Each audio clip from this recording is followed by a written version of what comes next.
Hey, it's me, Puppet DM, and I'm here to tell you all about the sponsors we have here at the Wandering Society. We're sponsored here by Mage Hand Press, makers of a bunch of 5th edition supplements, like the Book of Kobold or their series of new classes.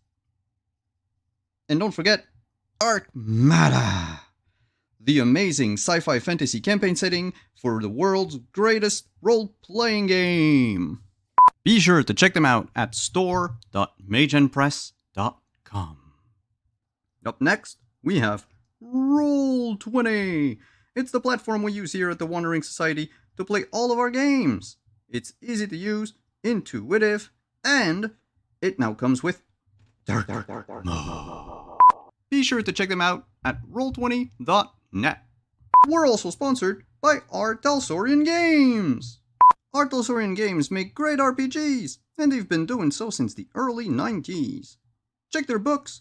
They've got Cyberpunk Red, which Simon tells me has been played here extensively, Castle Falkenstein, which also has been played here,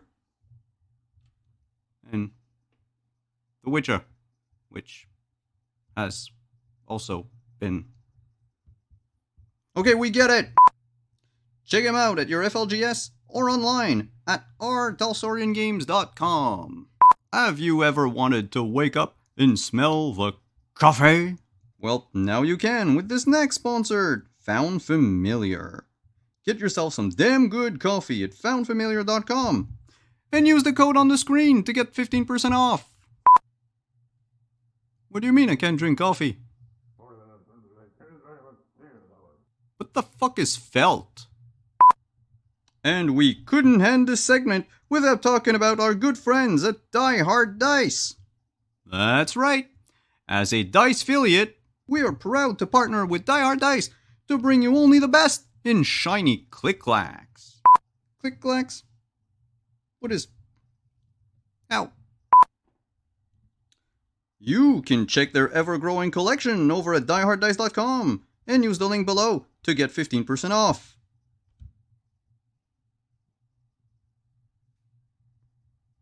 You're putting this all on me? I better get a cut.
Hi, everyone. Welcome back. Glad to be with you. Welcome to the penultimate episode of Hill Country Horror. I'm Marlo. I am your storyteller tonight. My Invisalign's already bothering me, so I might end up taking that out at some point, but I will hide my face when I do it so you don't see me slobber everywhere. Hi, everybody. This is just the kind of chaos I bring to the table. Well, what if we want to see you slobber? That's a different type of stream. Check out my OnlyFans for that one. So before I introduce everyone, I want to go over a few quick things. This is a horror game. We're playing Quietus. It's an augmented system. So if you're familiar with the system and things are running a little bit different than you expected, we did some changes and some cuts, worked on some things. Seems to be working out okay. And we're going to be rolling with it in a different way than you'd expect. So that's all that. This is a horror game. So we will have some sensitive topics. Things will get a little rough, a little spooky, a little scary. We've gone over lines and veils. We use our safety tools here, X's and O cards, all of that. We use all of it. We do. But for you, the listener, the watcher, if you need to take some time off, if you need to step aside, please do. Take care of yourself. Make sure you're drinking your water. Make sure you took your medicine today. We love you. We're glad you're here. And And then I think that's all I wanted to talk about. Hope won out, so we're going to get to that in a second. But first, let's introduce my lovely cast members here. Let's see who's on my screen. We're going to start with Ariana. Hello, my name. Am I good? Yeah. Yeah, you're good. Okay, good. My name is Ariana Abraham. I play Thana Blair, the thanatologist college major. She, her pronouns as well, both me and Thana. Right now, Thana's a little frustrated with everyone, but she's trying to do what's best for the group and trying to get her little fascination with everything around under control, but it's hard. Don't worry, she's gonna get her dose of the mystery, I think. Glad. Great. So I have Leland. Oh, you're muted, Leland. Aha! I knew that was going to happen at least once or 5 times. Hi, everybody. I am Leland. I use he, him pronouns. So does my character. I will be playing James McMiller, the failing YouTuber who is trying to, revive his channel a bit with some controversial contemporary topics that happen to be a little exploitive because it happens to also be a missing friend of his. So we will go right into that today, and I'm excited to be back after missing a couple of sessions. So we'll see. I assume nothing's weird has happened since I've been gone, so let's just jump right into it thinking that we haven't updated Leland at all on what's happened. So yeah, which is perfect. It's perfect. There's no crossover from player to character knowledge when you do it that way. Not because we're lazy or haven't thought about it at all. It was tactics. It was purposeful here. Next is Hannah. Hello, I'm Hannah. I use she, her pronouns, as does my character for this game, Sam Shepard. Sam is going back to college to become a teacher after some questionable life choices. And she is here in the hopes of finding their missing friend because she is nothing if not an optimist and a little bit of a crybaby, but mostly an optimist. Optimistic crybaby. It's my favorite class. All right, next we have Val. Hey everyone, I am Valdria from Rosary on the internet. Today I bring Rachel Grace. She is currently studying to get her GED, so she's not a college kid, but she is everybody's bartender and apparently believes she's in a horror movie based on the tropes that she's experiencing because she is a Stephen King fan. Oh, she's also an ex-member of the FLDS, so she's got a lot of shit going on with her right now. So yeah. It's a lot. It's a lot. It's a lot. But I'm glad she's getting her GED. Working for her future. Of course. We love that. Yutsai. Hello, I'm Yutsai. I'll be playing Kevin Yang, both using he and pronouns. Kevin is a older college student, having worked hard blue-collar job for most of his life, factory work, dirty, hard work. Kind of blew off his family because work is hard and that's how he coped. And he's just trying to make up for lost time, go back to college and see if he can graduate and such, or in this case, live. Yeah, he's very much an old man. He just has to go to the bathroom sometimes, and it's the most inopportune moments. Every old man in my life is that exact same way too. We love it though. We love it. It's been hilarious. One of the mechanics of this game is the hope and despair points are determined by some rolls. When we make certain types of rolls, we get hope and despair points. Last episode, hope won out. And as we ended, our lovely crew was dealing with trees. I don't know. The trees that were in this clearing around this cabin were going crazy and slamming into the ground and things like that. So intense wind, I imagine. It was the ants were going to war, essentially. Yes. It was a rhythmic beating of trees onto the ground. So since Hope won out, I'm going to give a quick intro as an opener for this episode. This episode, so this intro goes back in time a little bit because we have our lovely James, who has been catching B-roll and hanging out and just doing whatever this whole thing. So that's why we're going back in time, but we'll start with that in just a second. So the opening shot is an old beat up truck, squealing tires, burning rubber, smoke coming up as it skids out of town. And from a window facing the town square, we see the face of someone we've met before, Natasha. This was one of the stoner kids that went to the carnival with Rachel earlier in the sessions, if people don't remember, because it's been a while.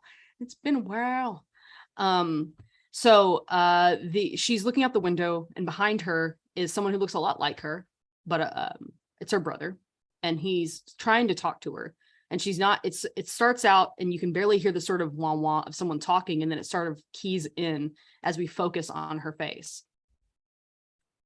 Look, whatever happened to your friend, Natasha, he's gonna be fine. I'm sure he'll show up after this is all over. You know how this is. People come wandering out of the woods after all this. Sometimes we think they're gone and they come back, right? And as she's watching these crazed individuals chasing after this truck and quickly getting lost behind it from the window, she shakes her head. I don't think he's coming back. I don't have a good feeling about it. But those newcomers, they just left. Colt just took them out of here, so maybe there's some hope after all. She turns and looks at her brother, and her brother kind of shakes his head. You know that ain't good. You know they're going to hunt him down and bring him back. They always do. Well, Natasha glances back out the window and back at her brother. I saw him leave. I might have been the only one. That gives me a little bit of hope, I think. And as this kind of zooms down and out, we see James. We're going to start and get James kind of taken care of and kind of set the scene for this a little bit before we move on to the rest of the crew. James, what? So I know when we last left you, you had been trying to talk to the mayor. And the rest of the crew ended up talking to the mayor in your stead. Mm-hmm. So right as that happened, so we're going to reel back in time. Reel it back a bit. Again. The town is all outside. They're yelling at each other. And as you're trying to get the attention of the mayor and your friends are all around you, you see something sort of bolt down as though it was standing there, and a person, an animal, hard to tell. Just a dark figure out of the corner of your eye, skitter around the side of the church and out towards the back. Yeah. Of course, I would chase after that and attempt to catch it on film. Get it on film. Yeah. So as you're headed that direction, you get beside the church, and the front door is ajar on the church. The thing went beside the church though, and inside the church is dark, and you can hear the skitter go around the back of the building.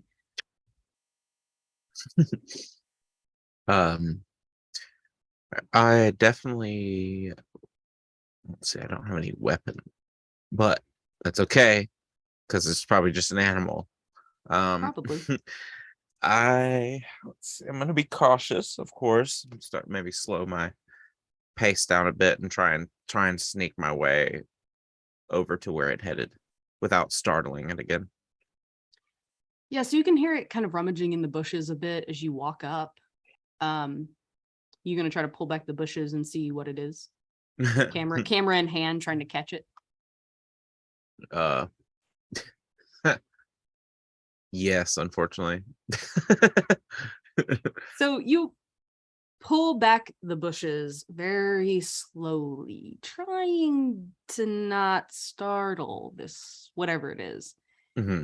And you only caught it out of the corner of your eye. So it basically looked like movement. It was hard to tell. Was it big? Was it small? Was it human sized? Was it a dog? Was it a cat? What was it?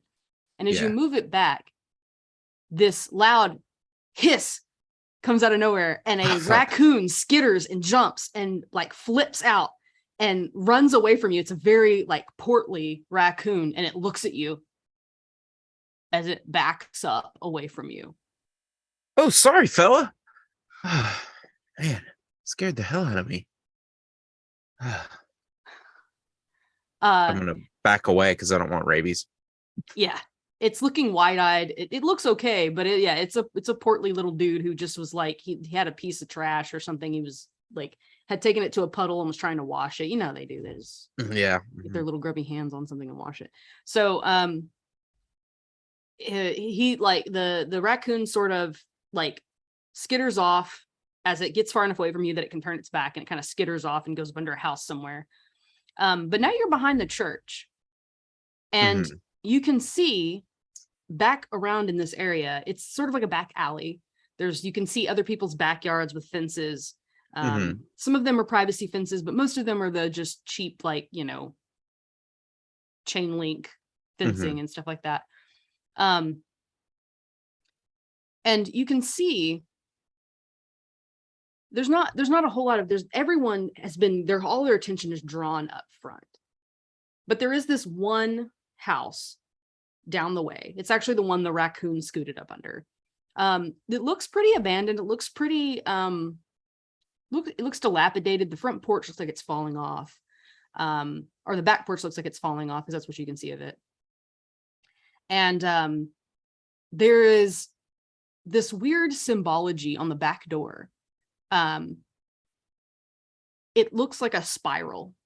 Again, this is something that Fan has seen it multiple times. The rest of the crew's seen it a few times because of her and her bringing attention to it. But it's on the back door, and it starts in the center of the door, and it spirals out, and the spiral continues outside onto the frame, onto the wall behind it, and it gets so big that this spiral takes up the whole back of the house.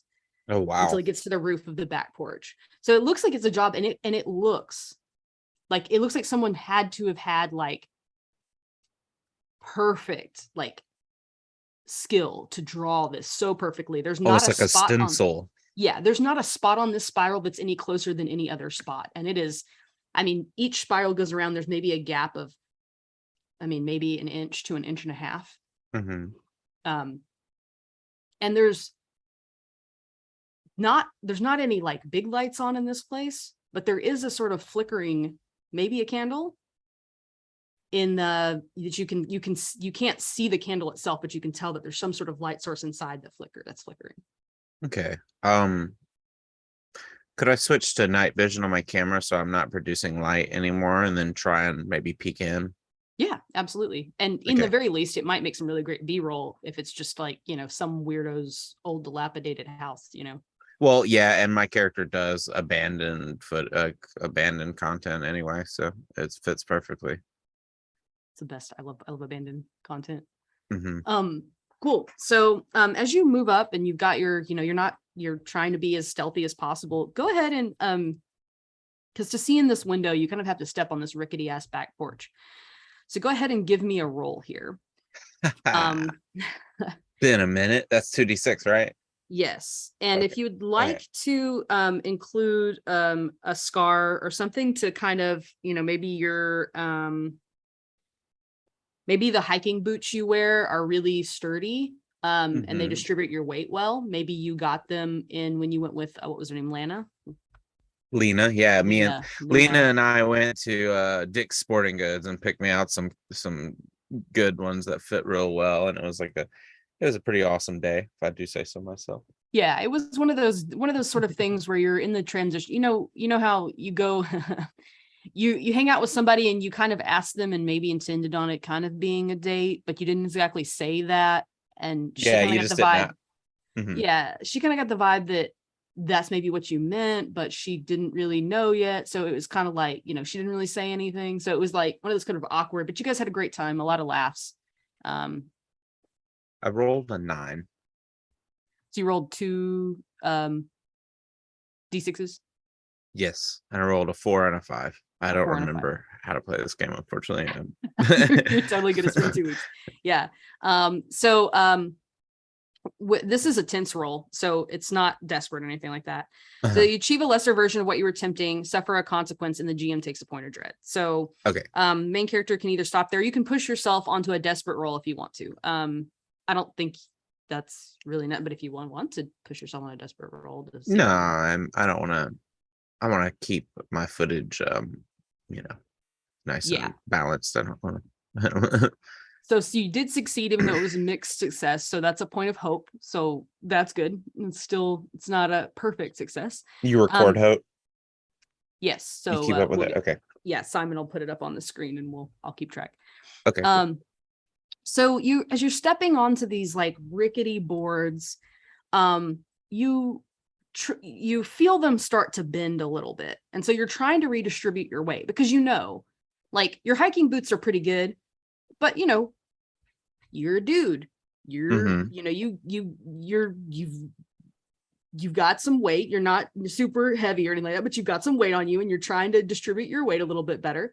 And so as you're trying to move around and get this little bit, you let one of the boards does crack and it makes the sound loud enough that someone could have heard that. Shit. But nobody reacts. Nothing reacts to it. But Okay. you don't hurt yourself. Yeah, I'm gonna stand there a minute and wait and just listen and see if anyone has a delayed reaction or anything. Just be extra sure. See if I can hear anything. As long as I'm quiet, maybe I can hear even more subtle movements. So as you're getting closer to this window, you realize there's no panes of glass in there, so you can hear the sort of flickering, guttering sound of the candle. You're close enough Okay. that you can actually hear that, but you don't hear anything else. Okay. All right, well, I'll proceed forward then, even though I made the noise, and try to be more quiet next time. So yeah, you get up to the window and you're peering in, moving your camera around to kind of look around and see. And it's at that point when you get close enough to the window so the house it's not a very big house. Downstairs, it appears when you look into the window, you're looking in through a kitchen window and the back door is to your left. And there's the kitchen's right in front of you. The dining room's to the left of that. In front of that is the living room. And then there's a really steep, short, kind of crappy staircase that goes upstairs. Assumingly that's where the rest of the bedrooms are and all of that, because really there might be room for a bathroom underneath those stairs, but that's it.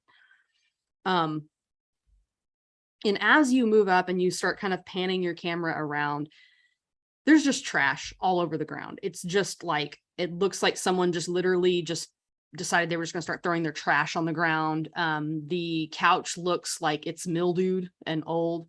The whole place kind of reeks. It smells a bit like rotten shrimp. How new is the trash? So as you're kind of like peeking around and looking at all of this, it looks like there's old newspapers crumpled up, like yellowed and old, but there are some newer things. Like you see candy wrappers. You see a couple beer cans thrown around. They look like, newer. They look like Lone Star cans. They don't look like old, like pull tops. So the house is old, but this is relatively new. It could be anywhere from 10 years to, new yesterday.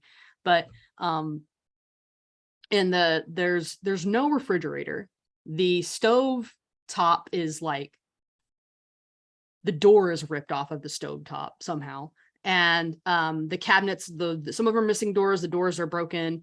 The table that's there is like, you can tell one of the legs is missing. So, and then there's a chair. There's one single chair. The other chair is broken into pieces on the ground.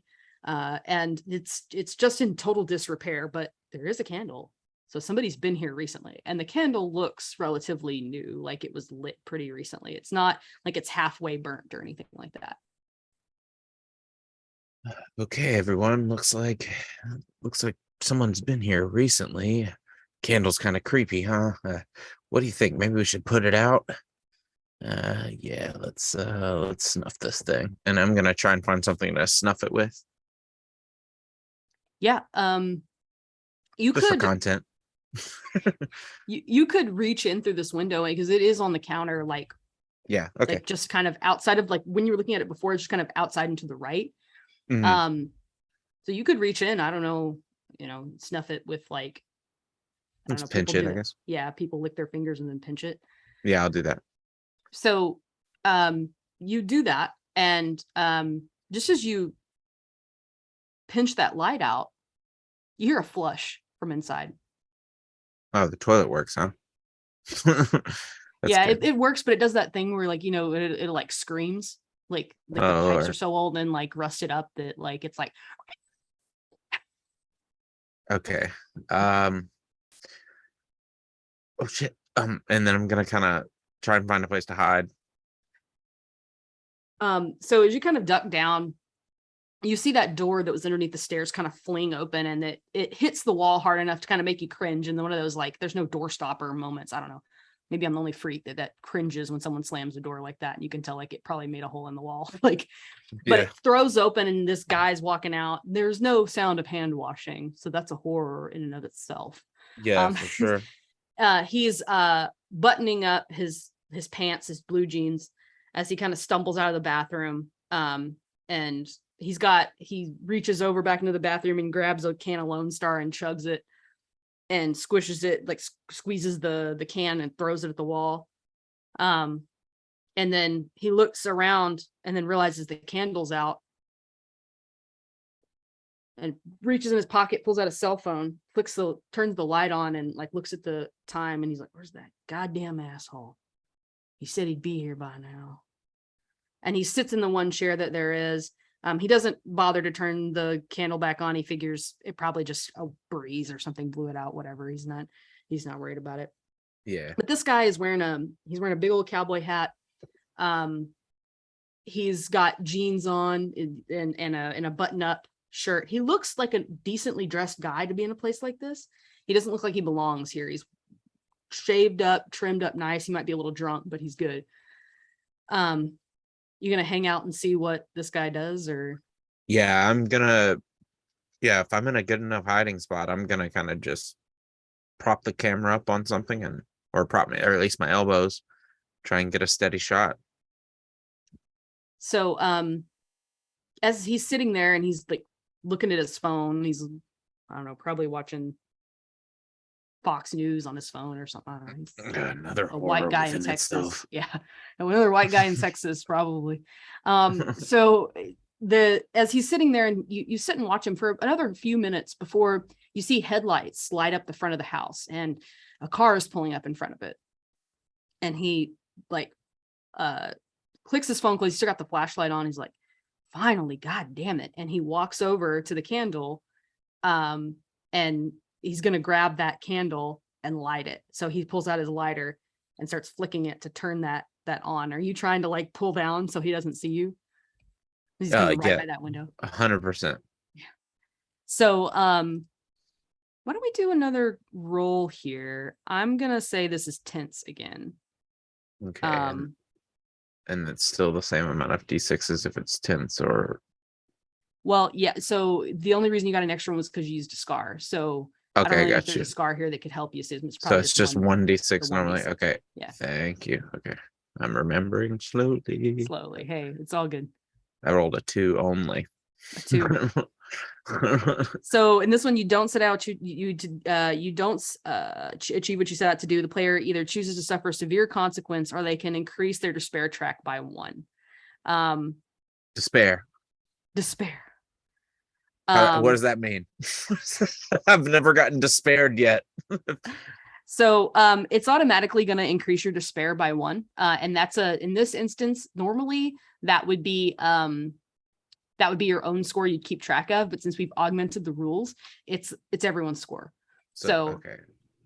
So basically, yeah. So Simon, if you'll up that despair by 1, now we're equally split. This is the kind of the thing about when we split the party here is that we don't have that because someone could have helped you otherwise.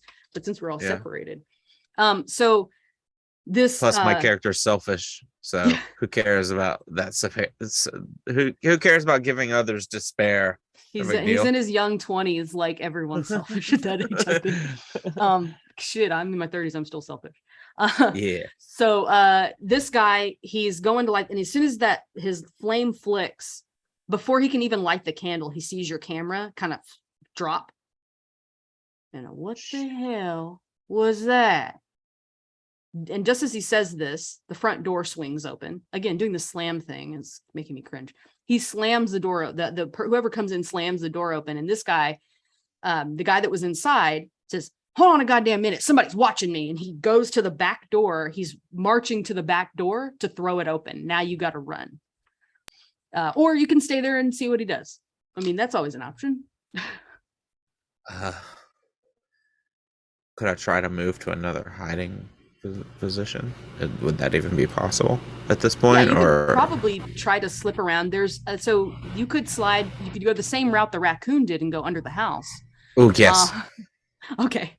So yeah, you see as there's the way that the porch has cracked and broken, it's separated just enough that you could slide down between, because it's separated from the house just enough that you can slide down between it and the house and slide either under the porch or under the house.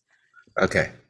I'm going to slide under the porch and make sure my microphone's still on so I can hear everything, and then position my camera to be sort of peeking out of the crack if possible. Yeah, so let's do that. Let's roll it with a desperate roll here. I got to roll a 6. I don't remember if that's good. A 6, or you can roll a 4 or 5 and get a mixed success. Okay, got it. What'd you get? I'm learning. A 6, yes. Oh, you did. Wow. Okay, cool. Hey. Natural 6. So that's a point of hope. So again, oh no, it's not a point of hope because it's a scar. Scars only do that. Yeah, never mind. Sorry, Simon, I lied. So as you slide down in between the house and this porch, and you're able to do it in such a way, there's a rusty nail that's hanging out. You were able to dodge it. You kind of get down underneath there, and you see the raccoon skittering up towards the front of the house, looking back at you like, "Oh no, he's coming for me." But you're able to successfully kind of hide and angle your camera up so that when this guy comes out, he throws this door open and looks outside and walks around out there. Where'd that motherfucker go? I'm gonna try and hold my breath and try not to even make noises that way. The guy, you hear from the front door area, the hell's going on, Terry? Fuck's wrong with you? Some motherfucker was watching me, had a goddamn camera on me. I'm telling you, I saw that goddamn camera. I don't know where in the fuck he went, but I'm gonna find his ass. And when I find his ass, I'm gonna beat him. I'm gonna beat his ass right here. Now, Terry, you can't be telling the mayor that you're gonna beat somebody's ass. If he's watching you, he's trespassing on private property. We'll tell Clyde. Clyde will get him taken care of. You can't be beating people's asses like that. You're going to tell me that we're just going to let this alien thing inject itself in people, but I can't beat somebody's ass? Come on now. These people dying out here. I can't beat somebody's ass? You know, we live by a different set of rules with us as townsfolk as them damn outsiders. Outsiders ain't one of us. They don't get the same treatment. And you don't know who that was. He had a camera. You know it was one of them goddamn outsiders. Then we'll get him in the end. We always do, don't we? Come on now. Sit down, Terry. Talk to me. Wherever he went, he's gone. We talk. Terry lights up a cigarette and walks back over before lighting the candle as well and moving it to the table. And he lets the mayor sit down and he kind of leans against, well, you can't see all this because it's inside, but you hear like the sounds of creaking and moving. And you hear him take a drag and, all right then, what'd you call me for? Well, Terry, it seems like we got a little too many of these outsiders. They're starting to be a little bit of a problem.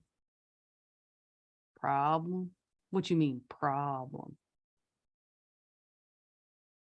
Some of them broke into my office, Terry.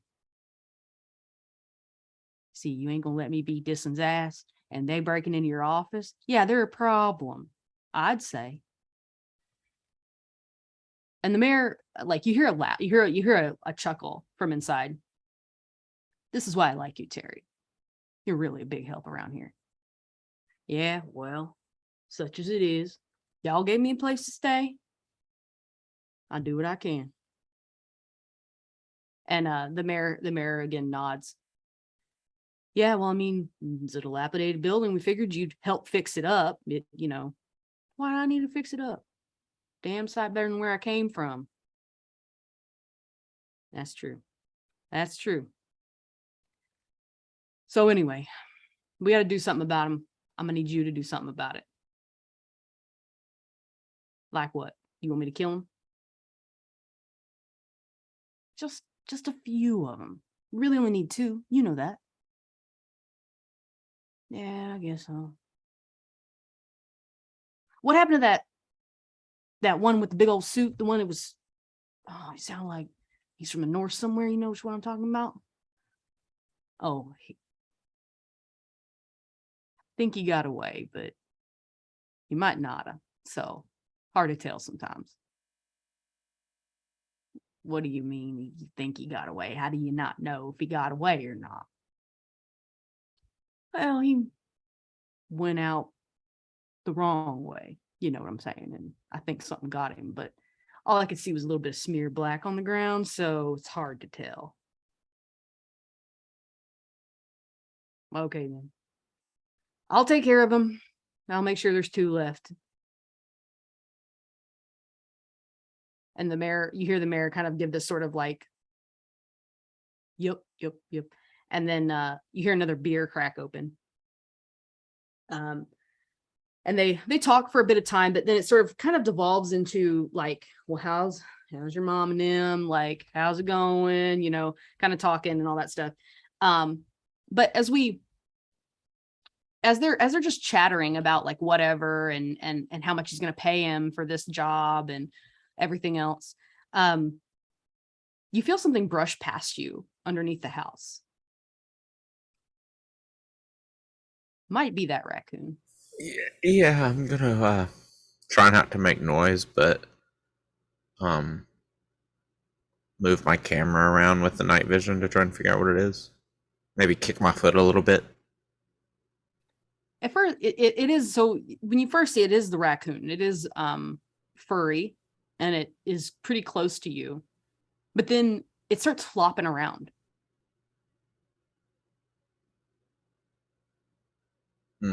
And it starts making this weird sort of squealing noise, and you hear a slapping sort of like wet sound. Okay, Cronenberg, got it.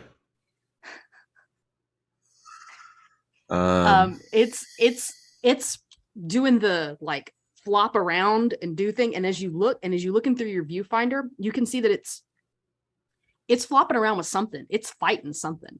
Something's got it's one of them black things that well, I don't know. Was James there to see that with Kevin? No.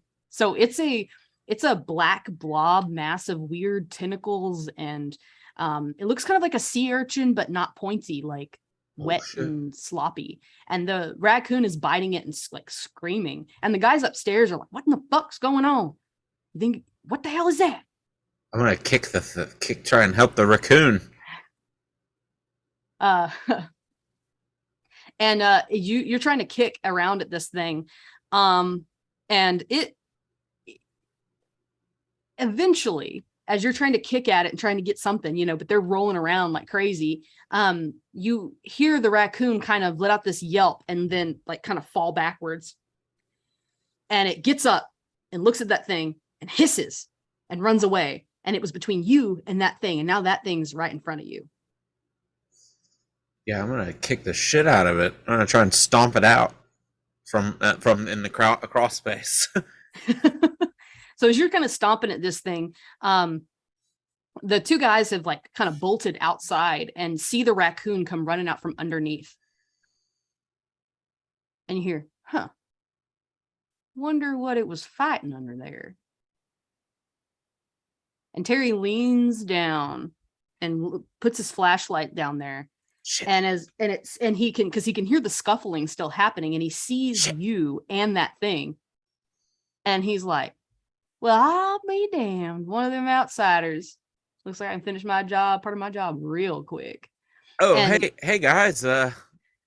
he's like, going? and then he sees the black thing and he's like, oh hell, they're starting early this year, Mayor. And the mayor kind of leans down too, and he's like, huh, they sure are. Think I'd have been aware of that, but I was not. And he's like, he kind of like shakes his head side to side for a second, and then he kind of goes,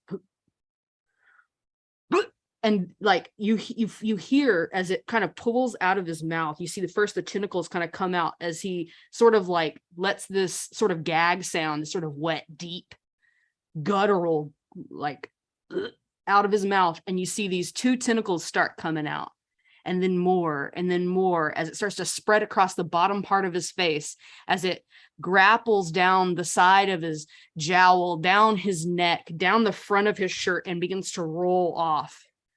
And another one starts coming, this time coming from the other side, and 3 have come out of his mouth and start going underneath. He's like, Yeah, I'm gonna look for an exit while that's happening. I'm gonna let his brood come out, give him his space. so try to give me another roll here. This one's desperate. Yep. I can If you tell. got anything that could help you, that might be good right now. Like a scar, essentially. Yeah, I don't know if have you got some kind of weapon on you? Maybe maybe a mag light, something you could hit something with, or Maybe I have a tripod that I keep like in my belt, kind of like a little small sword. Is that yeah, possible? Like, and it's just like when folded up, it's like a stick. yeah. I grab it. Yeah. I can grab it by the legs and use it as like a handheld weapon. Yeah. This is definitely the A roll for sure. Anyway, not the B roll. Yeah, I think so this is one that you, to kind of give it a little depth and levity that a Scar needs. Maybe this is something that Lena gave you. She had kind of pilfered it from an AV room, and she's like, "Look, you're trying to get started, and I believe in you. I think you can do this, James. I really do. So I did buy this, but I got it for you." And you can see in this memory like her handing it to you. yeah, and I just reply like, "Even better. You risk getting in trouble for me. Thanks." Yeah, and so I grab that sucker and I just start whacking ankles and if I can, and climbing out the damn crack that I climbed in, and I'm gonna try and run away. Yeah, you so yeah, let's roll with 2 dice, 2d6. Let's see what we can get here. All right, I'm using my phone because I couldn't find my dice, but I've got a cool dice roll on my phone. Dice 5. All right, so I just need to get at least a 4 and a 5 on one of them, right? Yes, Okay, so I got a 5 on one of them. a 5. So you get your set out to do, and the GM takes 2 points of dread. So I will mark that down. Yay!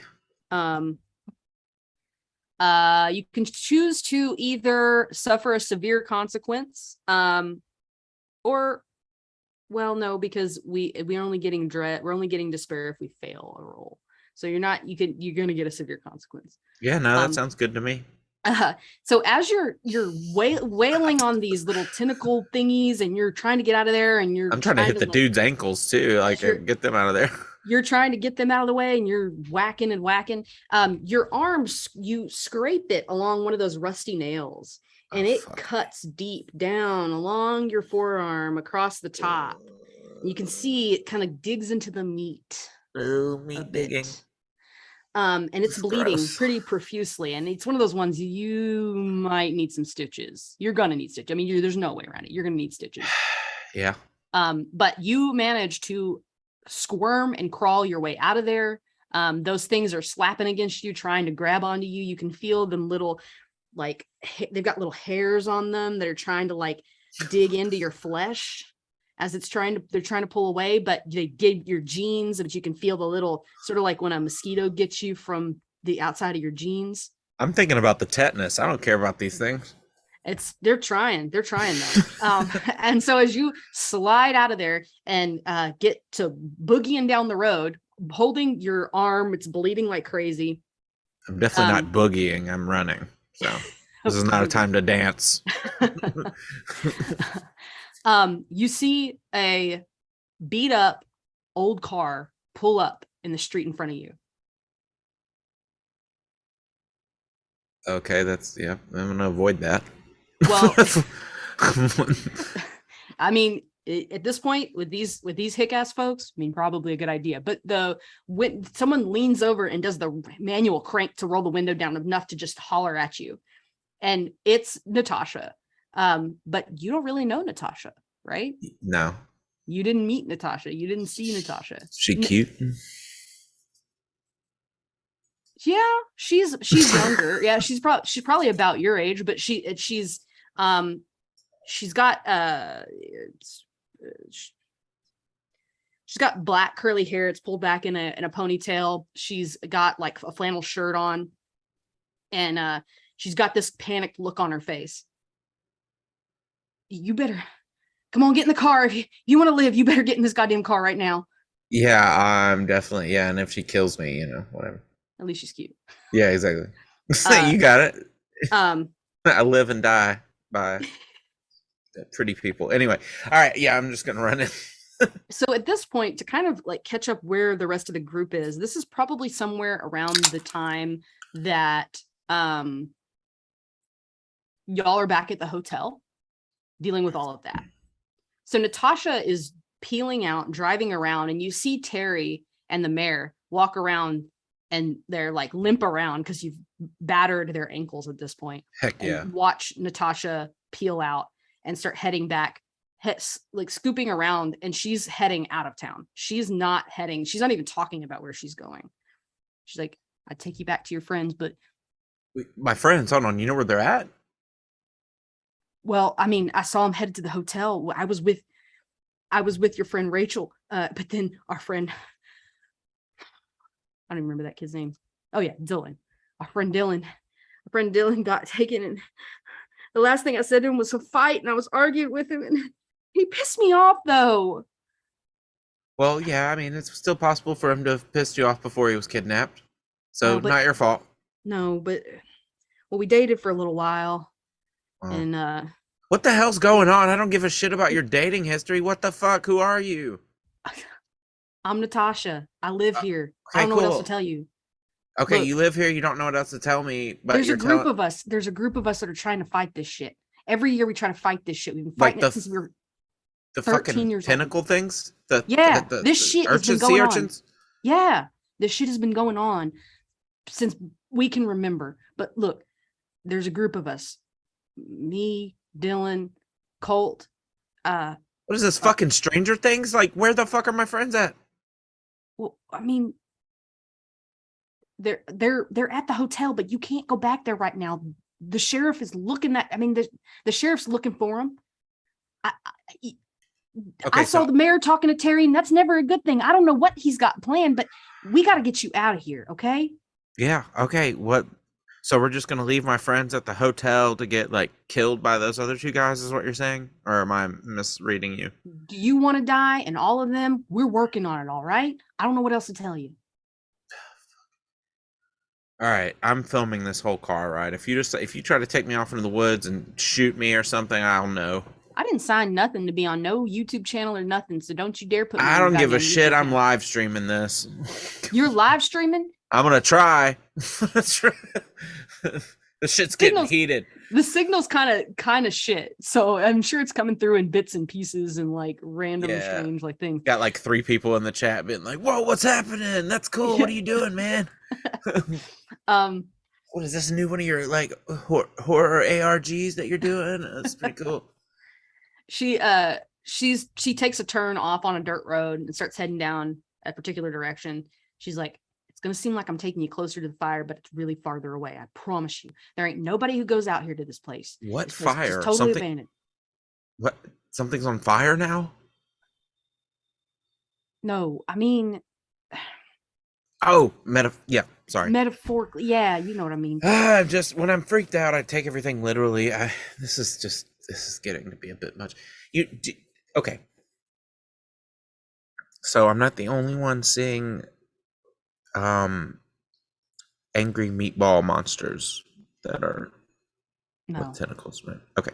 it ain't just you. And I guarantee Okay. you, it ain't the last one you're going to see today. Okay, I and those dudes guarantee are vomiting them. That's normal. The mayor is. If they do that, how often? Well, I mean, a lot more people will be by the time this is all over. Some people die, some people don't. But mostly, they try to get some outsiders because they Does got this to make happen some every year? sacrifices. Yes. Because look. This, whatever this thing is, I've never seen it. I Yeah. know some people who have. All they said was they couldn't describe it very well, but it's in the caverns. And this is like its I spawn shouldn't even be or telling you this. This is not even important. You can't even help me fix this. We got to do it on our own. yeah, okay, that's fine. Me and my friends need to get the fuck out of here. If you could just make that happen, that'd be great. I'm gonna just gonna hang out for a minute and try and catch my breath. Okay. I'm gonna get you over here. We'll try to get your friends back over here too. The more of y'all that we can save, the better. But we Sorry, get I'm you out- meditating. you need I you need need some time. time over there, Dalai Lama. Come on now. Really? How long's the car ride?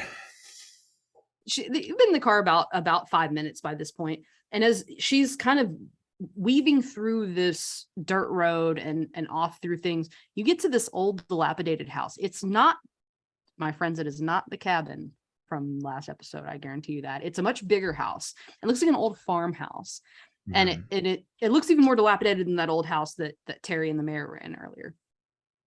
But she pulls in, she's like, the first case happened here. This old farm was one of the original buildings from the town.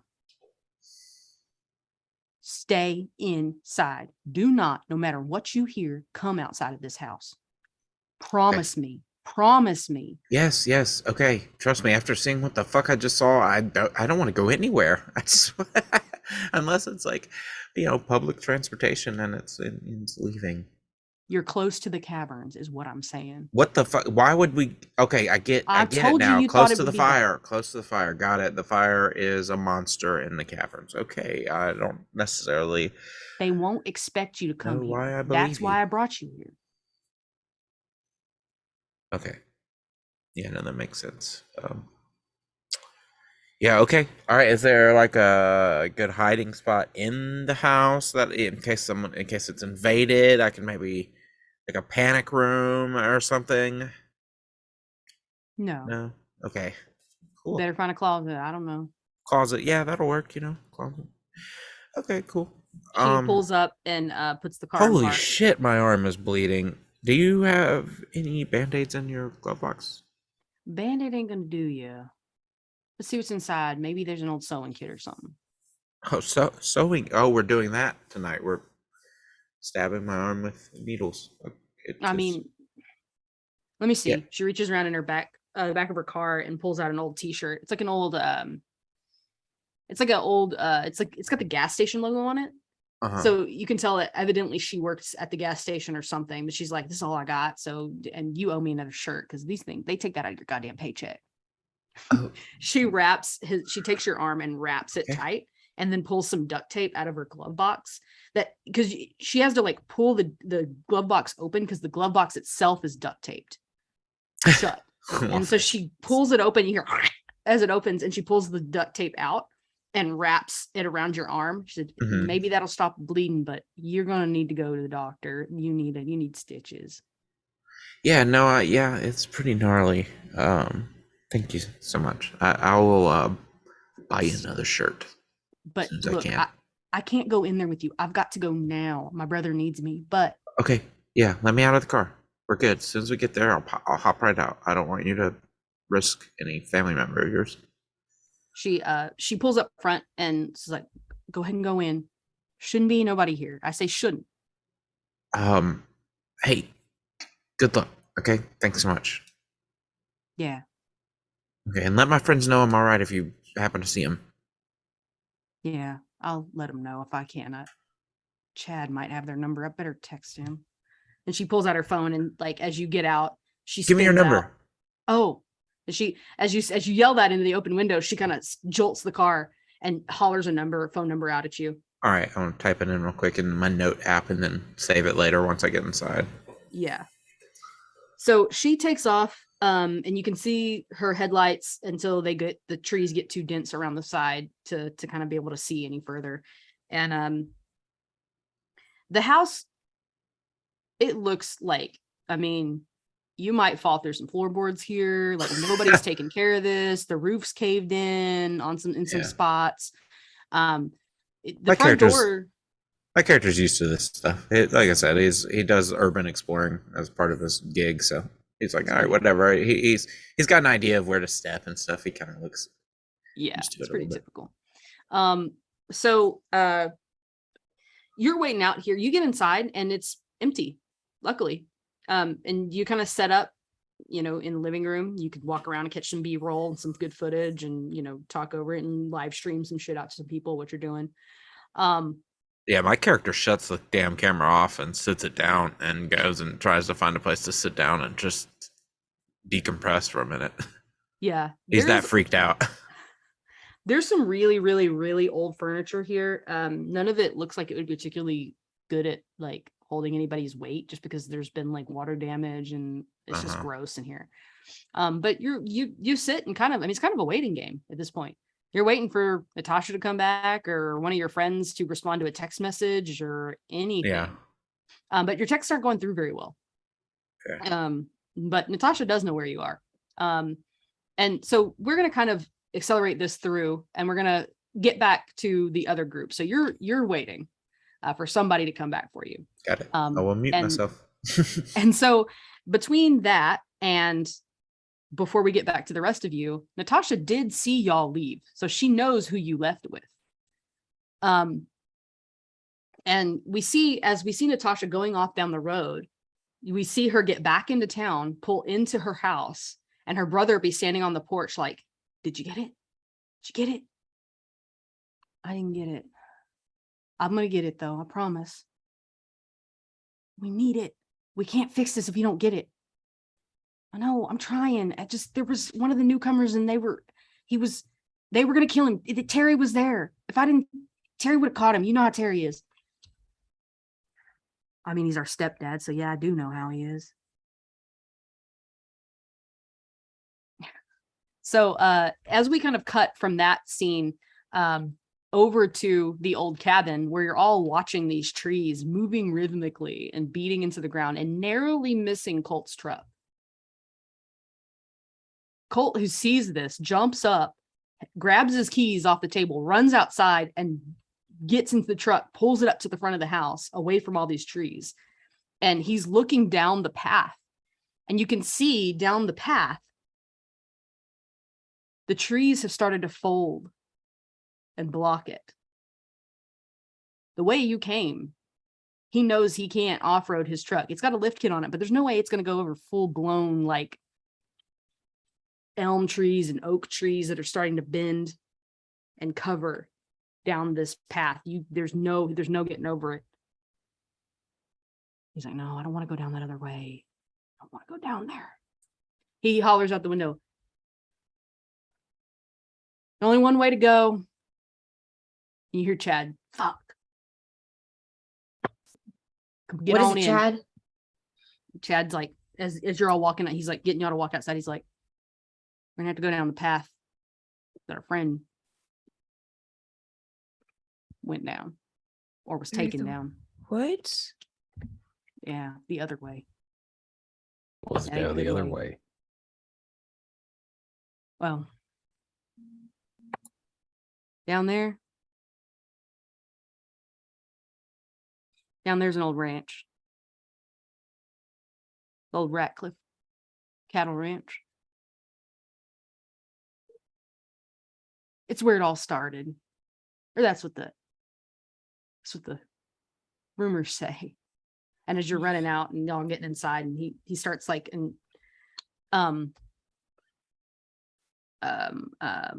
Colt is taking off and going around the house, and then you see this other very skinny path headed into the woods. Chad is like, down that path, down this way, is the Ratcliffe Ranch. And down there, that's where all this started. You see, Arthur Radcliffe was a real great fellow, real upstanding guy. One day, one of his cattle went missing. They found that cattle down in the caverns, impaled on a stalagmite.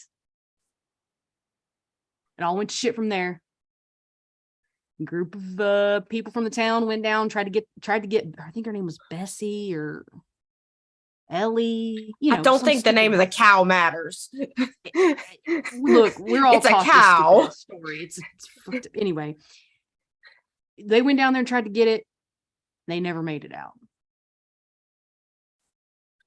Into the caverns. Into the caverns. And they never made it out. And we're going to the caverns that we've never made it. No one's ever made it out before. Well, we're not trying to retrieve a cow. People have made it out. Let me make that very clear. Okay. I just think they were the first sacrifice. Sacrifice? They were just trying to get a cow. There's no way that you can get a cow out of a cavern, especially if it's been impaled on something. I know. It's too gotta be big. Big cow. With the Yeah, correct dude, butcher knife, yeah. Time out. Sacrifices for what? To what? Huh? I've never seen it. I don't know. But it's down there. So there's a monster in the cavern that the town sacrifices people to after a cow was impaled. Is that what you're telling me? That's simplifying it. Look, the thing has to propagate. It has to make more. Why? I don't know. Why haven't Sorta y'all like a- just like Why does a Blown tree up the create mouth of the- pollen every year? why haven't you does a just flower blown up the bloom? cavern and just like caved it in and trapped it? I think some miners tried that at one point before the town was created. Okay. They were down there. They would get like, bat guano. Apparently, you can make explosives out of bat guano. I did not know this. Anyway, they were down there. They tried to blow the sucker up. It didn't work, or it bored the hole back out again. I don't know how big it is. Yeah. Okay. Time out. Why are people still here? It's the fog. This town doesn't exist except for this time of year, not on your plane. Are we in a different dimension? Do we just, what? So you don't live here normally? Oh, What? I do. We all do. And our years pass just like yours at this time But- of year. But you're cut off, is what I'm hearing. Is that correct? Yeah. Huh. It's sort of like a portal, like a gateway. The town is. If you were to come at any other time of year, it'd look like a ghost town. And y'all can't Y'all, leave? that's why I never heard about it. No. Y'all never intended on getting our Winnebago fix, did you? Mike did. Some of us can move in and out. Some of the younger ones, some of the ones who've never been tainted. Hmm. Mike was able to do that. Out of spite, I'm just Tainted, gonna what does spritz him. Okay. Like, just out of spite.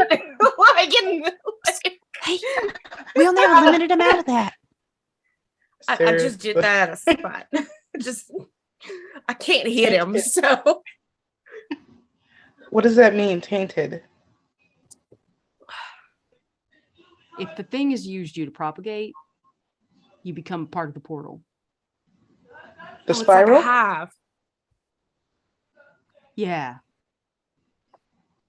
Yeah. If you were looking at a top-down view of the town, it might look a bit like a spiral. Oh my god. So how much time do we got left before we're cut off again? Well, if you're here at the end of it, you might not be stuck, but it'd take another year for you to get out. Great. Oh my god. Oh my god. Oh my And god. we passed through the fog, so we're on the wrong side of the portal. You get what I'm saying? So we're on the face side or the real world side? We're using that, the face side. Okay. So we were in the real side and we moved to the face side, but in So we're in the town when the festival ends. All you folks bound to the town just kind of evaporate and we're okay? Or do we have to get somewhere? Well, you're here at the end, you'll evaporate too.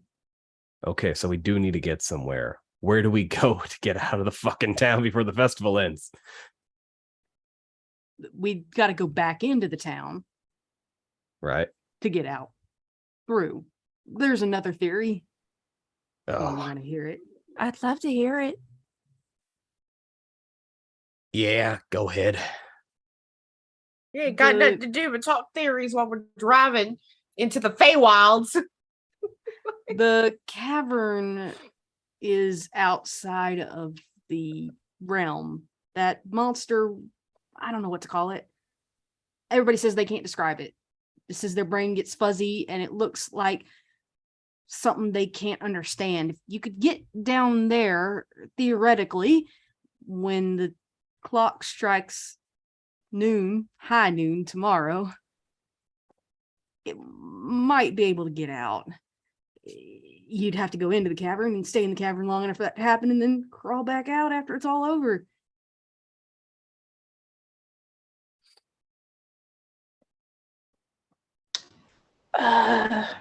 It's a Can I theory. get a read on this theory? This sounds too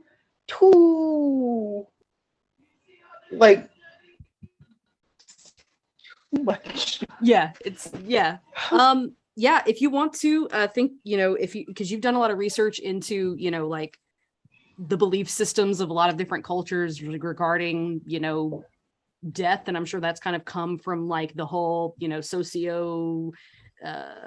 social psychology and all of the things of different cultures. So I mean, you've studied different cultures, so I mean, this could be something, you could have some information on if you want to make a roll for it. I would say this is Yeah, uneasy. I wouldn't say it's anything harder than that if you want to roll with a d6. Okay. Make my roll. This sounds like. How does he know that this sounds too specific?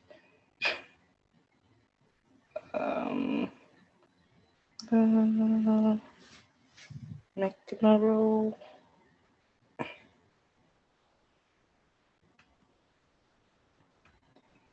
Six. You got a 6? Four. Four. Four. Got a 4. So you can tell that he believes what he's saying. Yeah. And there's some, if you remember, there's some specific, like around the turn of the century, there was a lot of discussion in American culture specifically about portals to other dimensions, interdimensional travel, how that could work. It was more of a sci-fi sort of thing, most people thought, but there was some science behind it that was kind of deep. And you read a book about it once. It was kind of like the connection between sci-fi and the advent of the scientific age at the turn of the century. So you remember some specific writings about portals to other dimensions and how they might function, but you can't be totally sure if it's sound or not, but it might be on the right path. Okay. So, okay, cool. All right. Yeah, I figured. Whew. I'm just gonna have to defer to you, and you said there were other people involved, right? I mean, the whole town's involved. Right. All right. So my goals have changed, I guess. I'm still interested, but Are you year sabbatical interested, Thana? you know what?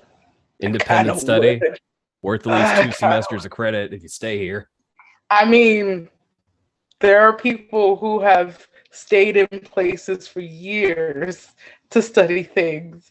I am willing to do that if I understand it's greedy of me, but if it will help the people here, sure. I personally feel like it's not necessarily, if we treat it like a monster,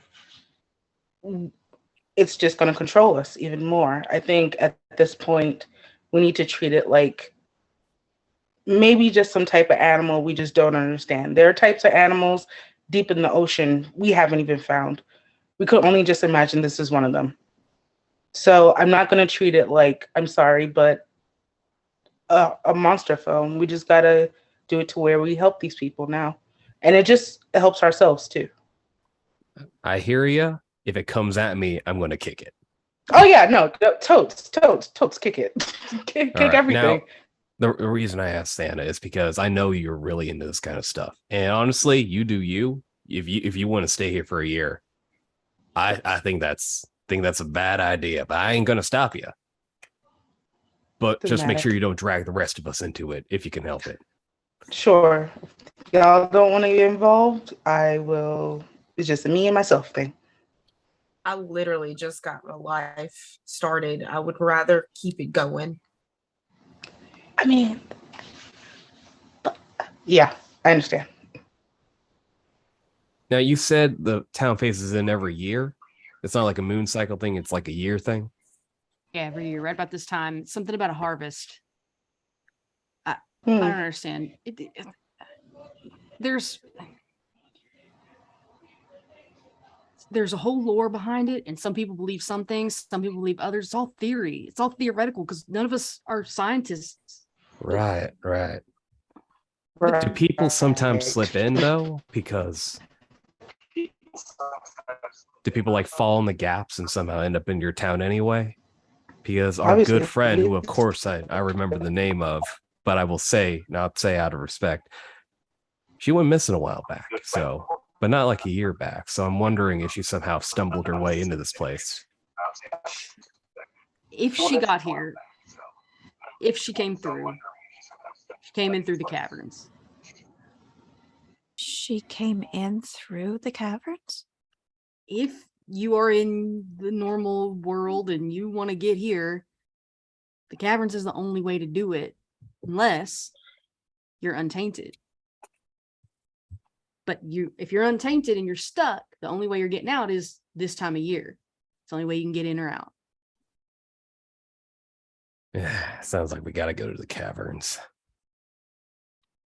It's funny though, if you start walking, which I've done it many times, if you just start walking outside of town, suddenly you're coming in the other direction from town when it's not this time of year. I've been out this far before into this realm, whatever it is, where trees can do this and whatever else can happen happens. We were in this cabin and our friend passed. Something got him. I don't know who else is out here, but you can't pass into your realm. Not until that time of year. I've tried. We tried everything. We tried magic. We tried science. We tried everything we can. We're stuck. Luckily, a lot of us younger folk aren't tainted. We didn't buy into the bullshit. Mike's made it through it the whole time, and I don't know how. I think they say his grandma was a bruja. I don't know. Mike the mechanic. Mike gets more people out every year than anybody gives him credit for. And the mayor doesn't fuck with him for some reason. You think the mayor would have killed him by now. Terry? Somebody. Oh, you don't know Terry. He's the guy you call when you need something done. The mayor calls or we call? The mayor, mostly. Sometimes the sheriff. All right, keep an eye out for Terry. So it sounds like we need to get a hold of Mike.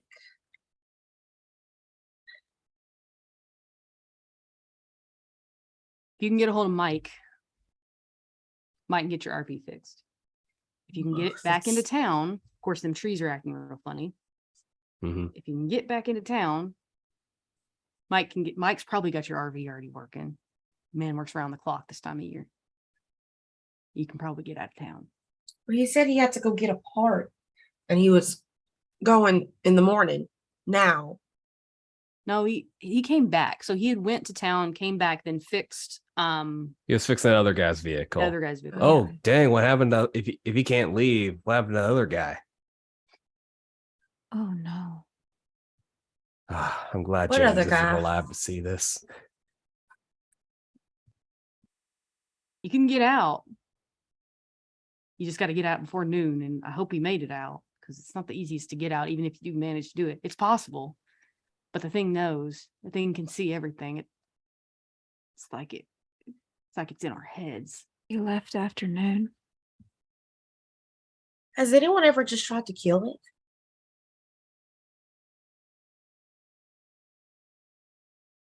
Like a gun or Well, I don't know. Just everybody just keeps sacrificing to appease this and gets blips and one side of the veil or the other. Like, has anyone just tried to like fucking kill it? Well, how are you supposed to kill something that can keep multiplying itself? Well, if it's a hive mind, you kill the queen, like everything else starts to sort of we fall. don't know. We don't know if not all hive minds work like that. yeah. We don't Okay, know. well, here's the thing. We're just working on theories anyway, and the only facts that we know is there's a veil that switches back and forth, and this town switches back and forth, and that there's something in the cave. That's Right. our facts. Yeah. But And they that said- this stuff disintegrates the goop as I hold Yeah. up my spray. So a question is, have y'all missed a year of sacrificing? What happened then? Or have y'all continued? Everyone who gets one of them things inside of them will die if we don't make a sacrifice. Okay. The little ones, they gotta eat. And you said this whole Okay. thing started in the cave? That's the story. Well, then, if this is a hive mind and there is a queen, it'll be in the cave, don't you think? I agree. It will slay. And Rachel, kind of like what Thana said, this thing's like a creature we don't know none about. How many bodies are is the town supposed to throw at it before they just kind of like back off and just try to survive? So Colt leans over and shakes his head. He's like, Natasha's on it. She's trying to get. The mayor has a book. She's trying to get a hold of it. Inside should be some rituals, something that could help us try to kill this thing because he guards it. He's one of them. He's like an emissary of it or something. He guards it like crazy. And we just need the book. Well, And then, Dana, didn't you find a book? I was about to say, Vanna and I were in the mayor's office. Okay. Yes, I did find a book. Colt Look at looks, this book. looks over and says, Yeah. that's it. We got to get to Natasha. She's got to know. Yeah, okay. And then that's it. That's what we're going to cut for right now. We're going to take a quick break so my folks can get a little bit of break. I've done a lot of lore dumping on y'all Your knowledge. in this penultimate He episode. did a lot of body horroring at me, so I definitely need a break. Heck yeah. Like All right. that's I love all genres of horror, but that's the one that makes me cringe the most. So I was just like, I love body horror. My favorite. My favorite. All right, so we're gonna go do some bio breaks. We're gonna get some water. We'll be right back. Thanks for sticking around, and we'll see you when we get back over here. Pew, pew. You're good.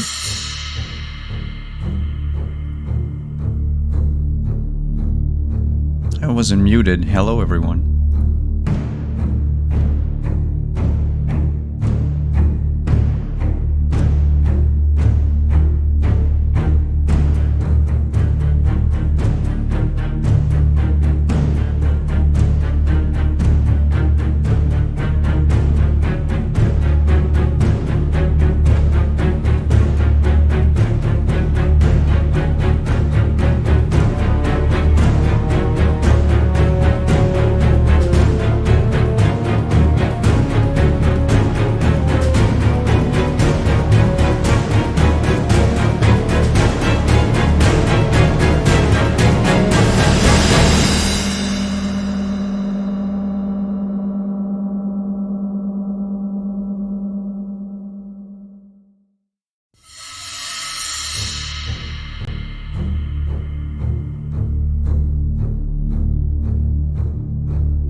Hi everyone, welcome back.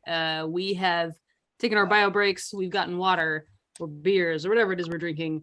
And we are ready to jump back into the horror.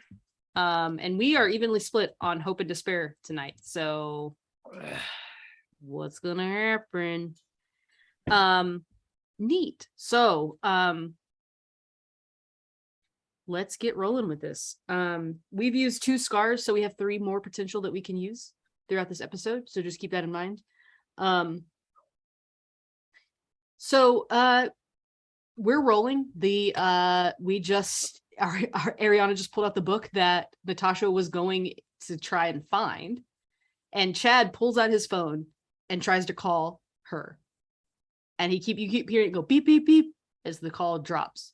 He calls again. It goes beep beep beep and drops. I forgot we're on this side. Fuck.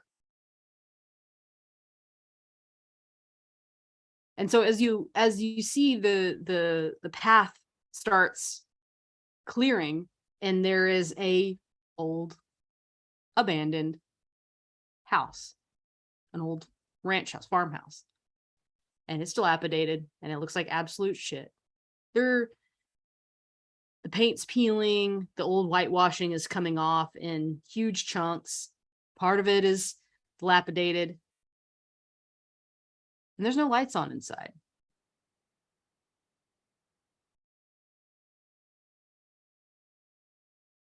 You can still hear over and over again the phone call, the dial beep, beep, beep, beep, beep, beep, beep, beep.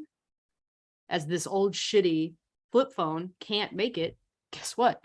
Through interdimensional travel to get to the portal side to be able to call Natasha. So Chad's cussing. They got to get their interdimensional reception Damn it, T-Mobile. fixed. Like, get your shit together. This is why you need to switch to AT&T. They have interdimensional. Sorry. He's dialing over and over again trying to get it. And Chad pulls up out in front of the house.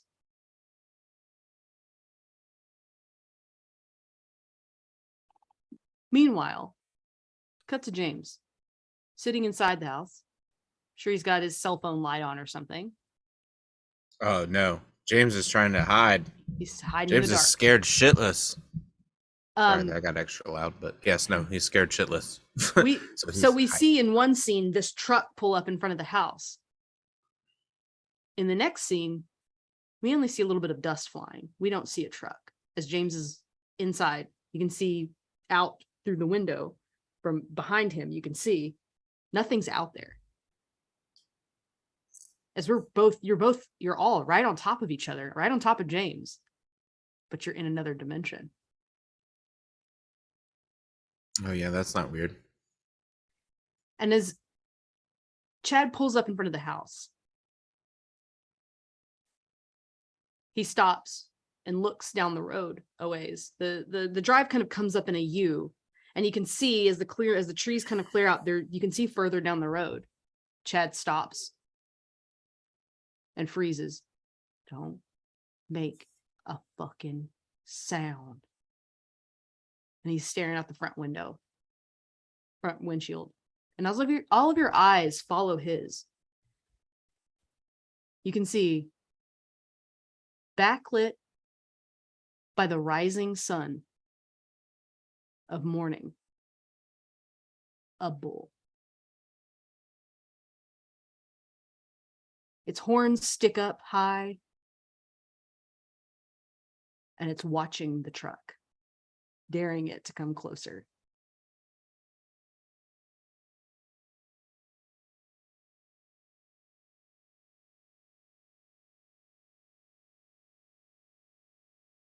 Chad's frozen. Colt's frozen. And as the sun begins to rise over the horizon, the bull begins to sprout. From all sides, feelers, large insect-like legs? No. You can hear the wet slapping from here. These protrusions push it up off of the ground.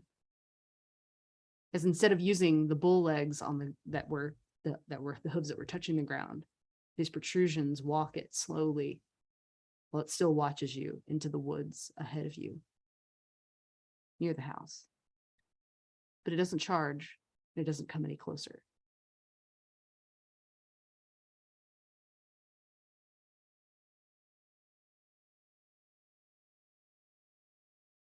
Finally, Colt lets out a long breath. This is where we're supposed to meet Natasha, but we're on the wrong side.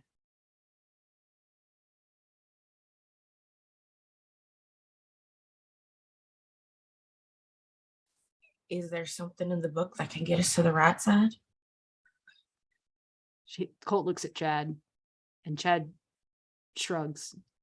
Natasha and I studied it together. She's the expert, but I can try. I can try, dudes. He holds out his hand to Thana for the book. I don't want to give away this book.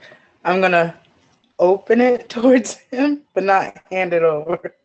He looks at her and says, if you give me that book, I swear to God, once we're done here, you can have it back, my dude. It's totally yours. Come on, Thana.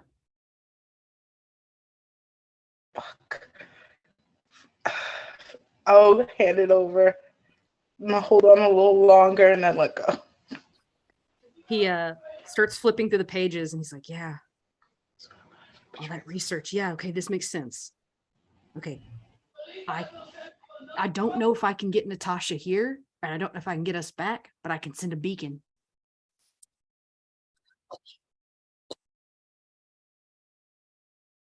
Beacon like a light signal? Yeah. I don't know what it'll look like. The sun's coming up, so I hope it's not light, because something, some kind of signal. Will it just attract them and not anything else? It could, but we got to let Natasha know somehow. All right. He steps outside of the truck and walks out into sort of the front yard, right in front of the front porch. And he starts chanting.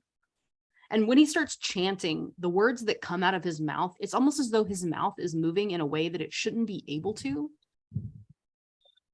And before long, he's moving and chanting in such a way that the way his body is moving rhythmically, it's almost like a trance, and his eyes roll up into the back of his head, and it starts to do something, and then it fizzles out. Fuck, I said it wrong or something. And he's trying again. So he's tried and he's trying. He's like on his third try of it before Colt gets out and starts looking at it with him. And it's like, I can't make heads or tails of shit. I barely read it. I'm dyslexic. I can't even read English very well. How you want me to read this goddamn language? And they're talking about it. And he's like, they're talking about the pronunciations and they're working on it out in the front yard. Maybe you let our specialist handle this. You point out the section and Thana can handle the reading. Please. You think? Hey, this is her whole wheelhouse. This is what keeps her up at night in the morning. I've never seen her smile this much.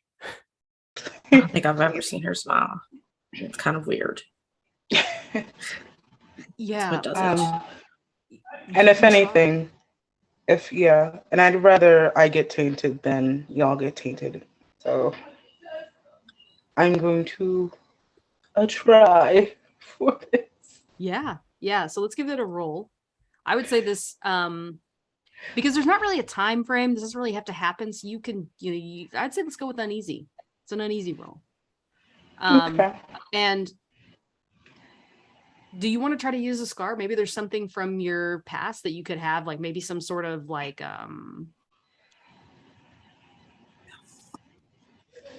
Some I'll sort of pull out. I'll pull out my badge, my official like license badge, Mhm. and just kind of remember um, just how much this was worth it with all the like stares and being called and all these types of names and stuff. Just pull it Yeah. out and just maybe you had Is- a like a professor or something that was like really believed in you and Mhm. like would sit down, you would have these long talks. You and her would have these long discussions about like the theories of, you know, these sort of interdimensional travels and ancient rituals and stuff like that, and exactly what some of this stuff meant. So when you're reading this book and you're trying to understand the pronunciation, you're feeding back into that moment, and you can see that like she's the one who recommended you to work on your doctorate degree there. She wrote you a letter of recommendation. So you looking at your badge, it's got your like PhD student, like whatever on it.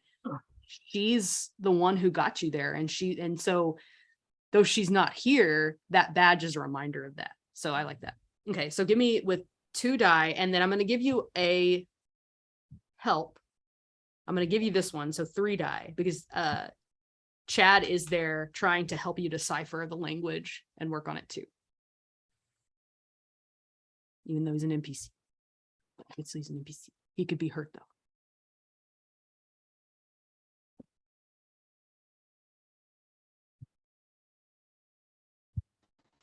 Five, 3, and 4. So you get a lesser version you wanted, or you can try and get what you want via tense roll. So I got it. The beacon goes up. And it's a flash. It's like a flash grenade level. And James, you see it. So Natasha doesn't get the signal. It doesn't go quite high enough, but it's enough to almost blind you from outside. As when it flashes, you can see the outline of your friends. You recognize Thana as it gives sort of this shadow of her and the truck and your friends inside the truck. You see this flash and it looks like their shadows are there, and then the flash disappears. I would have attempted to capture that on film. I know I said I sat my camera down, but as soon as I saw that, I would have grabbed it and turned it on if that possible. Makes sense. Yeah, it makes sense, because Chad's thing would kind of like spark and fizzle because it would stop working. And so that started happening, and you can see that piece. But then this makes it, but it doesn't make it high enough so like someone outside could see it, which might have been a good thing. Yeah. You don't know who would have seen it. But then you see this sort of flash and you see your friends, but then the flash dissipates and your friends aren't there. I'm gonna go back over to. I'm gonna go to where that is, like, and stand around it and try and interact with it if it happens again. Yeah. You could try again if you wanted to. But I think about this time. Let me think about this. Because Natasha saw them leave. She saw them headed that direction. So I'm wondering if maybe, but she's looking for the book. So no, she wouldn't be back over there yet. But yeah, so you head back over there trying to figure out like what has happened. Where are my friends? Like, I know I saw them or saw their outline.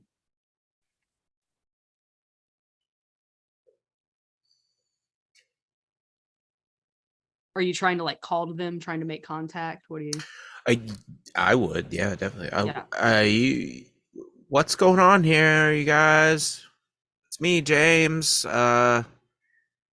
Just I saw some weird shit down in a crawl space. Don't ask why I was in a crawl space. Okay, I'll explain it. But just where are you at? What the hell's going on? They're not hearing shit. They're on the other side. They're not hearing shit. I'm gonna turn back around and go and try and sit closer to. I'm gonna try and sit somewhere a little closer. Trying to see if it'll happen again or something. Yeah. So from y'all's side, I'm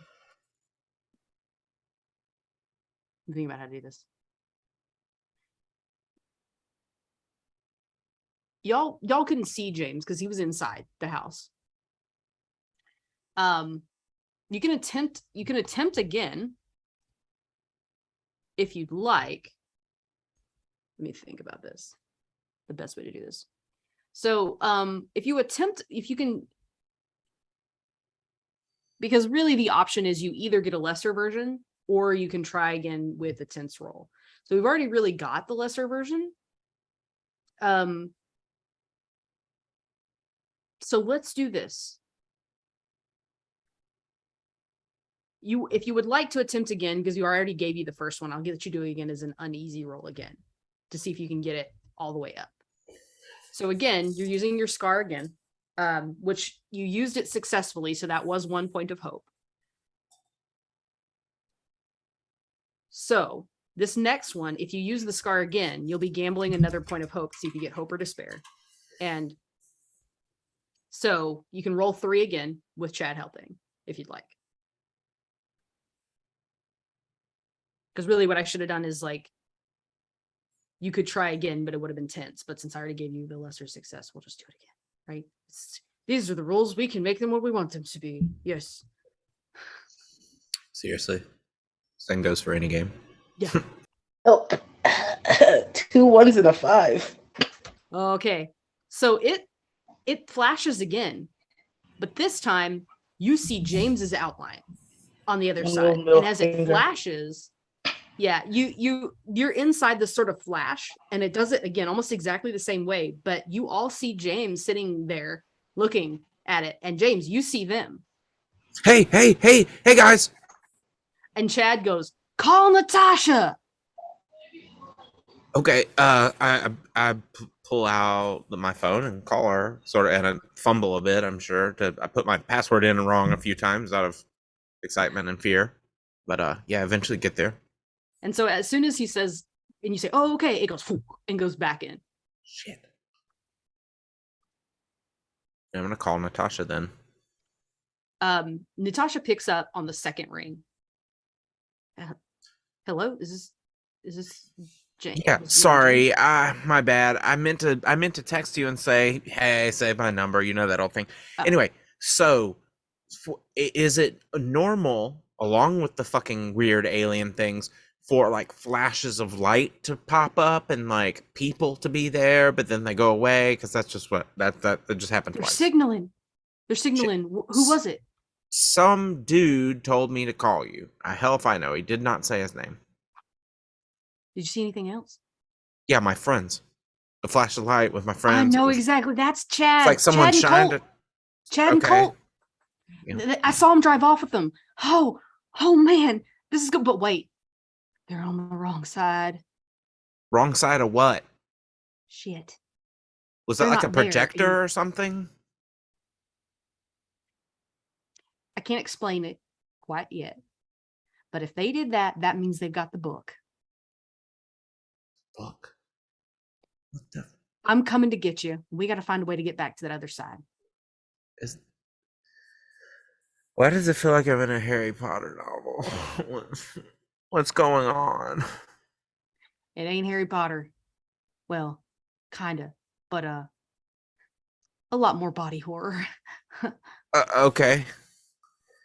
That's promising. She's like, "I'm coming. I'll be right there." And she hangs up. So she's headed your way.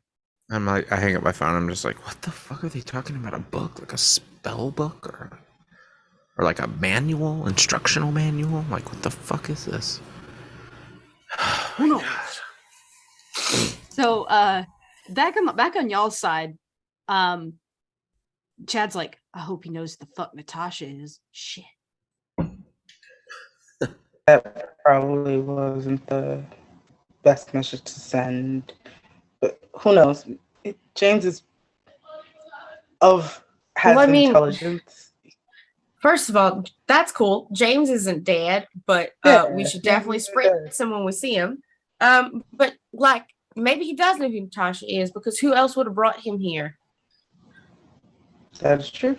I mean, he could have just come here and been like, "Ooh, some B-roll, but that would explain everything. I don't know. Town's kind of messed up when we left. I think James would have gotten some help. He's wily, he's resourceful, but we're dealing with some gnarly stuff this time around.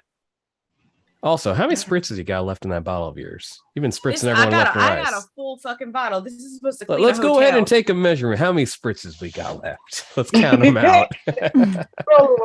I mean, it's like a Windex bottle, I'm assuming, and I got a full one. So yeah. Yeah. I've Throw up got in your jacket. thousands of You got two. spritzes You got two left. spritz holders. There you go. Got enough. I've got some spritzes. Like, hopefully, we're not gonna have to dump it on the cow, but I'm willing to dump it on the cow. How Does are them anybody treat- have like a water pistol? You know, I have a scar about that. No, I don't. Cole goes, I got a real pistol. Oh shit. We could soak the bullet in the spritz. Would that work? I mean, I No. don't know. I'd gum up I the think it, I've never think it shot a is. gun before in my life, so I I'll don't trade know. you some. I'll trade you some defunct holy water for that pistol of yours, kid. Hey, there ain't a Defunct thing a holy holy man water. can do to help with What is with- going on the bowl? Might be good if you need a little What's going on drink, the take a bowl? little zip of it later. Little zip. Little zip. Before I go meet the Lord. Cleanse your insides. How are the trees looking on the periphery? By the way, they following us? They closing in? No, these trees look pretty normal. All right. And the It's- bull? That bull ain't come back out yet. He Okay. might be watching from the shadows. Hmm. Is there anything Okay. inside of this ranch? Do y'all know that could just be because we are very low on weaponry? We have a singular pistol, a crowbar, and spritz bottles. So there is a old like rundown barn out back. Yeah. Okay. So Might find a pitchfork. Something. An axe. yeah, some. Who wants to go and investigate the barn and see if we can't find some means of defense? Yeah, then there's if the we're house, running too. more goop shit, then yeah, I'm gonna want something to do Might with as it. That's well. not my hands. Yeah. So there's the house and the barn. Who's gonna check what? Hmm. I'm really distracted with Hannah's cat. Sorry. Like she's just looking up. It's at her very cute. cute. little- It's very with her cute little cat. cross eyes. I'm just sorry. It's so cute. I love her. I'll go in the house just in case we get lucky and there's like a gun safe in there or something. All right.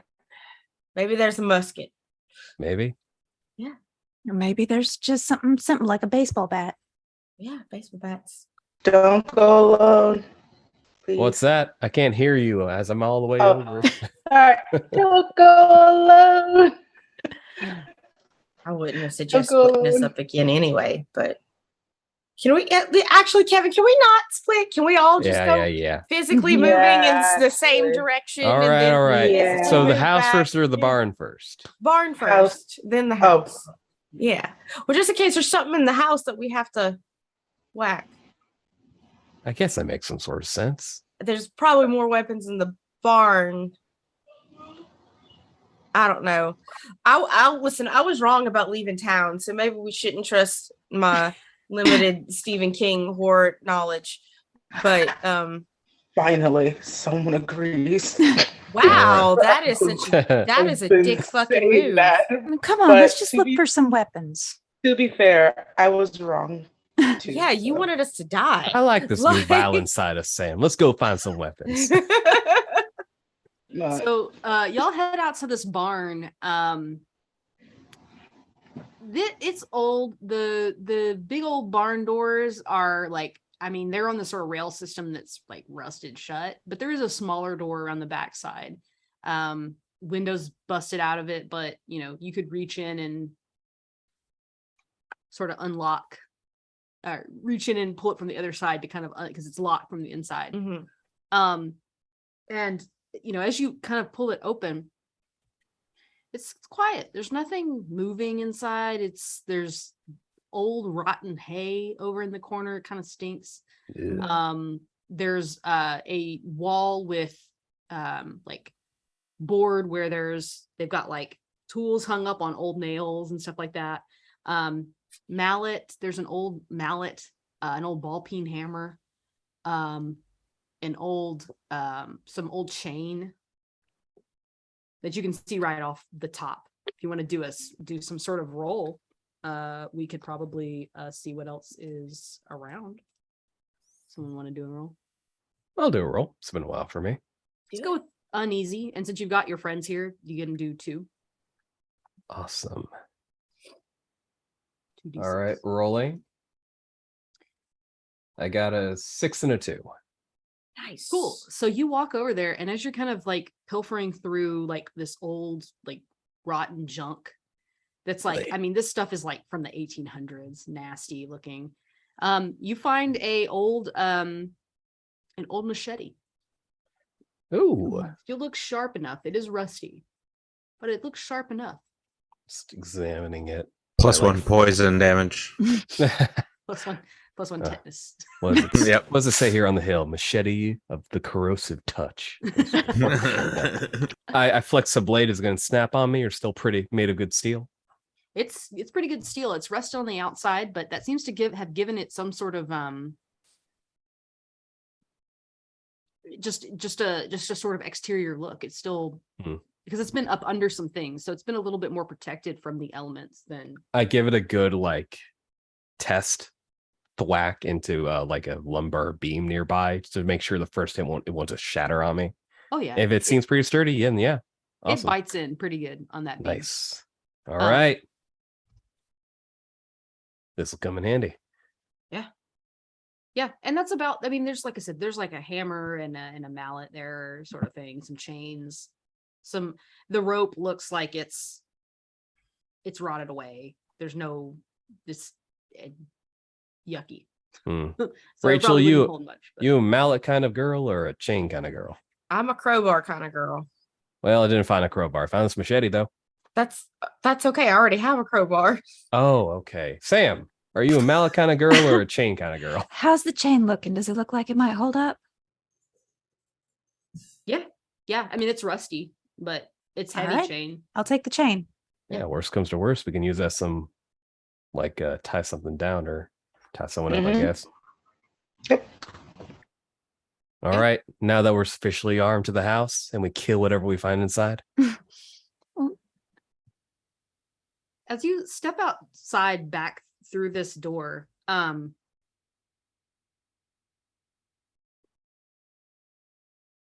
there's a distant sound. Sounds kind of like a motor. It happens only for like the 5 or so seconds and then it stops.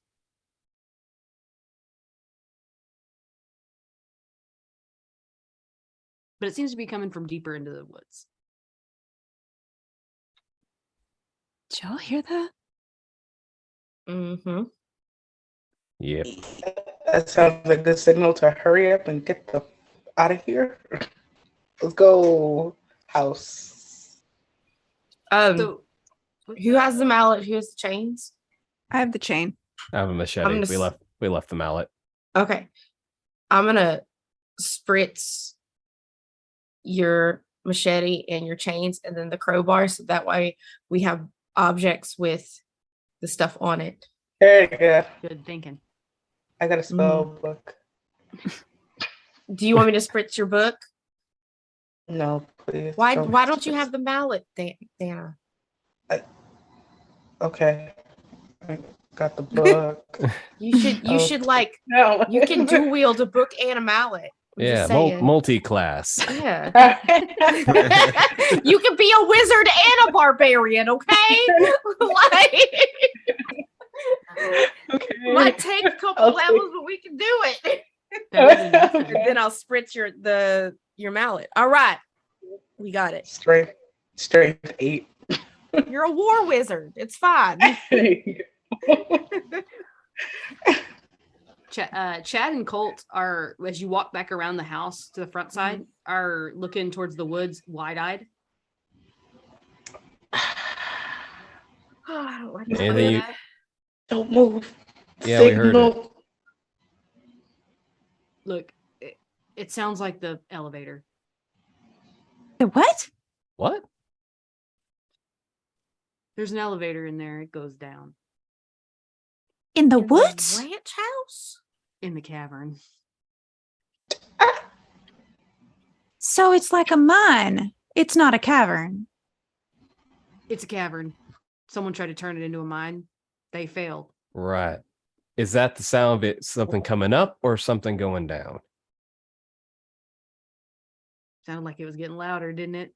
Wouldn't have heard it. Well, I Frack. mean, I guess the Like, mechanism can't you probably just give a stopped. straight answer? Just be like, it sounded like it was coming up instead of like treating us like we're fucking idiots. I- Just say it sounded like it was coming up. I don't know what it was. Maybe We I'm the weren't fucking standing idiot. I don't here. know. I'm gonna hold up my crowbar. All right, if it comes out of the mine, we're just gonna whack the shit out of it. Yeah. Sounds- So we're like Yeah, waiting to in the see what back comes of out of the forest. line. Chad and Colt are watching the woods. Colt says, "Y'all want to go inside? We'll watch. We'll holler if something comes out." All right. All right, let's go make this quick, I guess. Ugh. Stay safe. As you step into the house, the porch is rotting. So it won't make you all roll. Just the first person. Who's headed up first? I'll head up first. uh I've got, with the a chain. Not all scarf at from once. earlier with my really great shoes. I like this So- new Brave Sam. I think this is probably because you're not really on a time frame or crunch or anything. It's uneasy. Okay, so that's You can, I mean, if someone wants, I don't know how someone could assist you, but they could maybe someone could assist you potentially if someone's got an idea. so am I rolling 1 or 2 dice? If you got an assist, you can roll 2. It's just 1 if you don't have an assist. Okay. I can assist you. I can just let's say I have like the spritzer bottles on one end since our weapons are wet. So I have like my phone flashlight like flashing like behind you so that you can see where you're going. Oh, that's much better than me just chucking her across the threshold. I have a question. This is the same house that I'm in, right? Yeah. Okay. And what is there anything weird going on my end, or is it just silence after the light disappeared? You heard the sound too, Okay. coming from the woods. That sound made it out on your end. And as they're walking up, you're not really seeing an effect on your environment. Okay. Got it. Okay. Yeah, that's cool. Just making sure. Okay, I got a 2 and a 3. Cool. So a 3. So I'll take a point of dread. And I'm gonna go ahead, since we're getting near the end, closer to the end of the episode. I'm gonna use 2 of my dread to enact a consequence because it was just uneasy, but I've got a lot of dread. So Yep. I'm gonna use some of it now. Hit me. So as you're stepping up and you've got you kind of see some of the cracks and stuff like that as you're looking, but you take this one step, and as your foot lands on it, you fucked up, but you've already changed your center of balance for that Mhm. step, and there's no going back. Your foot slams straight through and it scrapes all the way up on your left leg, the wood. You can feel splinters digging in as you trying to get it back out. I'm stuck. Hey, I'm stuck. I'm coming to help. Hold on. I'm gonna try to pry away the splintered wood so she can remove her leg. Get her leg out. Yeah. Yeah, give me a tense roll to see how well you do at that. What?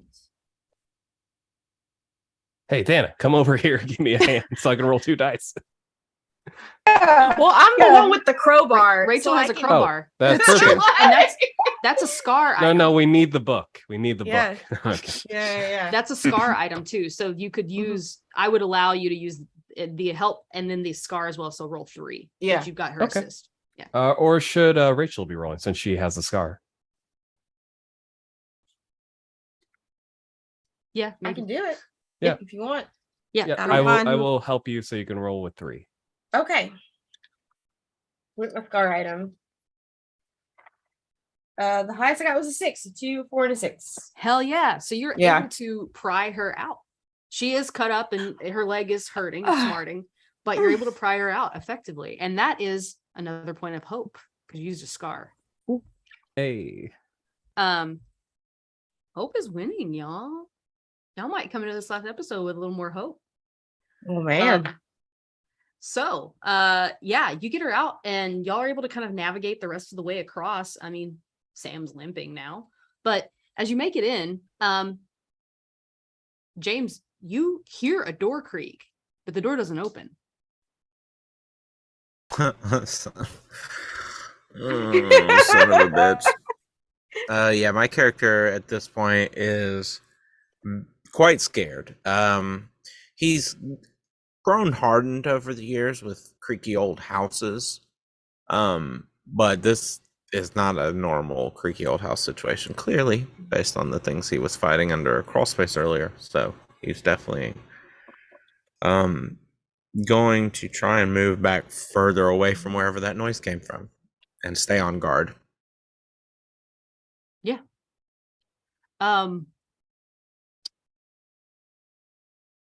You see as you hear this door creak open and they're kind of coming in, you hear the car pull up. Natasha's out there and she's got someone else with her. You can tell by kind of how they look alike. It must be her brother. Okay. That she mentioned him earlier. She's like, we were literally just, she's getting out and she's like, are you inside or outside? I'm inside, kind of probably far away from the front door, like trying to keep a good field of view on things trying to come in through the front. So as you see them pull up and she walks inside and throws the door open. Y'all on the other side hear the door creak again, even though it's already open and nothing moved. But these weird little crossovers, they're weird, but you don't really know what's going on. What's your name? James? James, yeah. So what the fuck is going on with the whole light thing? Like, is that something you can just explain to me, or something? Because I'm hearing shit in this old ass house, and I realize most of the time that's just the old ass part of the house. It's like settling or whatever. But this is all too coincidental. What the fuck is going on? Cliff's Like notes. Are my Cliff's friends notes? here, or are they not? They're here, or- but they aren't. What the You're fuck? on- That's an answer, my question. So imagine we're here, right? It's like a sheet of notebook paper, right? Yeah. Imagine. Why- I don't. Now you have want another to, sheet of but- notebook paper that's absolutely parallel, right? Those two Okay. pieces of paper are not touching, and no point do they touch. Why? Anyway, no, don't answer that. Go ahead. It's science. I don't fucking understand it either. Me This is- neither. This is my theory. So neither of these planes of existence know the other ones exist, but they are layered on top of each other. Theoretically, there are infinite numbers of layers, right? Theoretically, that's theoretical. So Yep. It is theoretical. imagine now, if you will, that there's a vortex between two of those layers. Like a tornado. Sorta. You can't really understand it in that way. It's sort of like, can an ant really understand the goings on of a human being? Do they understand that they are crawling inside your house, or are they just walking in their own path? Anyway, there's this a the- sort of, Question: is this Natasha or her brother talking? this is Natasha. Okay, I'm gonna look over to her brother. Could you maybe explain it a little easier to me? There's a door. The city's the door. The city's a door between two realms. Okay, thanks. Sorry, Natasha, you really lost me there. If you stuck with me, you get it. No, her brother's like, no, you lost him back at the 7-Eleven. He was gone. He wasn't coming back.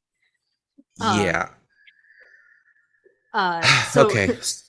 So my she- friends are okay, is what you're telling me? Yeah, they're just on the other side of the door, the threshold. Oh, do you think maybe that's where Lena went? Maybe Lena got stuck there. It's possible.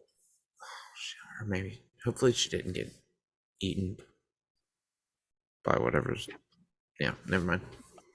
Anyway, well, we got to get over on that side. Problem is, there's only 2 real spots you can do that in: the town and the cavern. At least the cavern's a theory. So what are we doing? I have no idea how to help, but I'm here. I can go wherever you need me to go. We're gonna have to meet them Oh, in the cavern.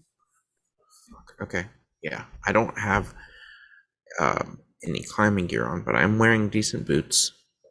I'm not even sure how they got out on that side. If they didn't go to the cavern, I mean, did they go outside of the boundaries of the town? And if they went outside the boundaries of the town, how far out did they go? And how did they? And she's like trying to think, and her brother's like, cavern's best bet. Cavern's your best bet. Why have you never told the United States government about this? You would think they would come and blow it up with like a bomb or something. Wouldn't that be? Or they would like figure out the dimension thing and like. Some people from the government with their came money. One time. Uh-huh. Most of them never made it back out of that cavern. The ones that did, I don't know what the fuck happened to them. I guess they figure once a year ain't that big of a threat. They don't know what the fuck to do about us. That's weird. Sounds about right. Okay. Yeah. I'm Probably some filming file this somewhere. conversation, by the It's way. probably written down. She doesn't realize you're filming. She's probably written down in some file somewhere. It'll be released when they, whatever was his name, Julian Assad or whatever the fuck. He probably got he probably get leaked somehow. Somebody will leak it someday. I don't know. WikiLeaks? You think WikiLeaks knows about this bullshit? Okay, I mean that's probably. I guess. I don't know. All right, listen. I just want to find them. Let's go to the cavern, then. Yeah. How about that? Right, you got it. Okay. If you guys can hear me, go to the cavern. We'll meet you there. Thanks. And then after we meet up, let's get the fuck out of here. All right, cool, guys. Awesome.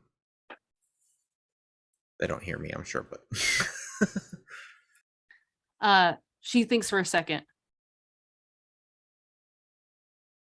How can we get a message to them from our side when I don't have the fucking book? Because theoretically, if they've got the book's on their side. They got it from my side.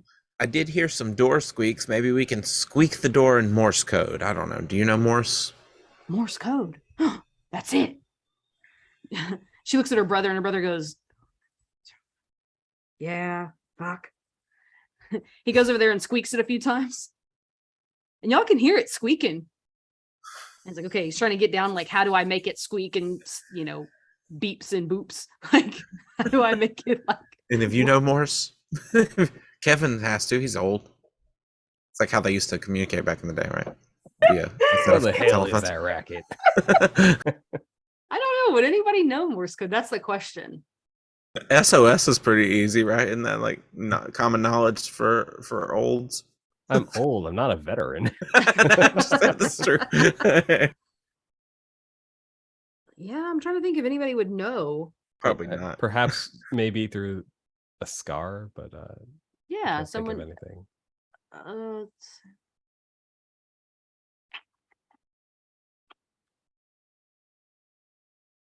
Sure, you know what? I guess it would make the most sense. During Kevin, I will know Morse code as a scar. Sure. Because when Kevin was younger, it was like kind of in the testy, kind of like are we going to war or not? That kind of era. And so he would be out playing soldiers with the other kids in the neighborhood. And it was fun, and like they would put some real effort into it. Morse code was the most tactical they ever got. Everything else was pretty much like made up kid stuff. Like I have the high ground, that means I win, that kind of stuff. Yeah. But it always kind of ends with him like not wanting to go home because like everyone was working. There would if he went home, he would just be alone. And he swore to himself he wouldn't be like that when he was older. And then it became like that when he was older. So So that's Yeah. how he knows Morse code. So it's kind of a bittersweet sort of memory from the past. And like, I think to kind of make this a little more, because, you know, these scars, they kind of work as a almost like supernatural sort of force. You just happened to grab your old Morse code book. It's worn out. It's from when you were a kid, the spine's breaking and all of that. Oh. And so you just happened to have it like on your person that day because it's a scar. That's how they work. They Better just yet, pull that from a melancholy memory. Better yet, it's an old like scout handbook from when Yeah. he was trying to be a better dad with his kids. There And you go. it has like that little like very back pamphlet of like what all the taps and lines mean and everything. It's all Yeah. crumpled up in his back pocket because they were going to go on a trip. It might be handy. It has like basic first aid instructions, that kind of thing. Hell yeah. All right, Matt. This is our last introduction of a scar that we can use. So just FYI. Cool. Because everyone is like a slot. So cool. So we'll do this as an uneasy. I feel like this is not like you're not on a time crunch. Nobody's chasing you. There's nothing like seriously happening right now. But yeah, I like that a lot. It adds a really good feel. And that's what I like about the scars is they're supernatural in a way because there's something that you didn't have that suddenly from a memory you do.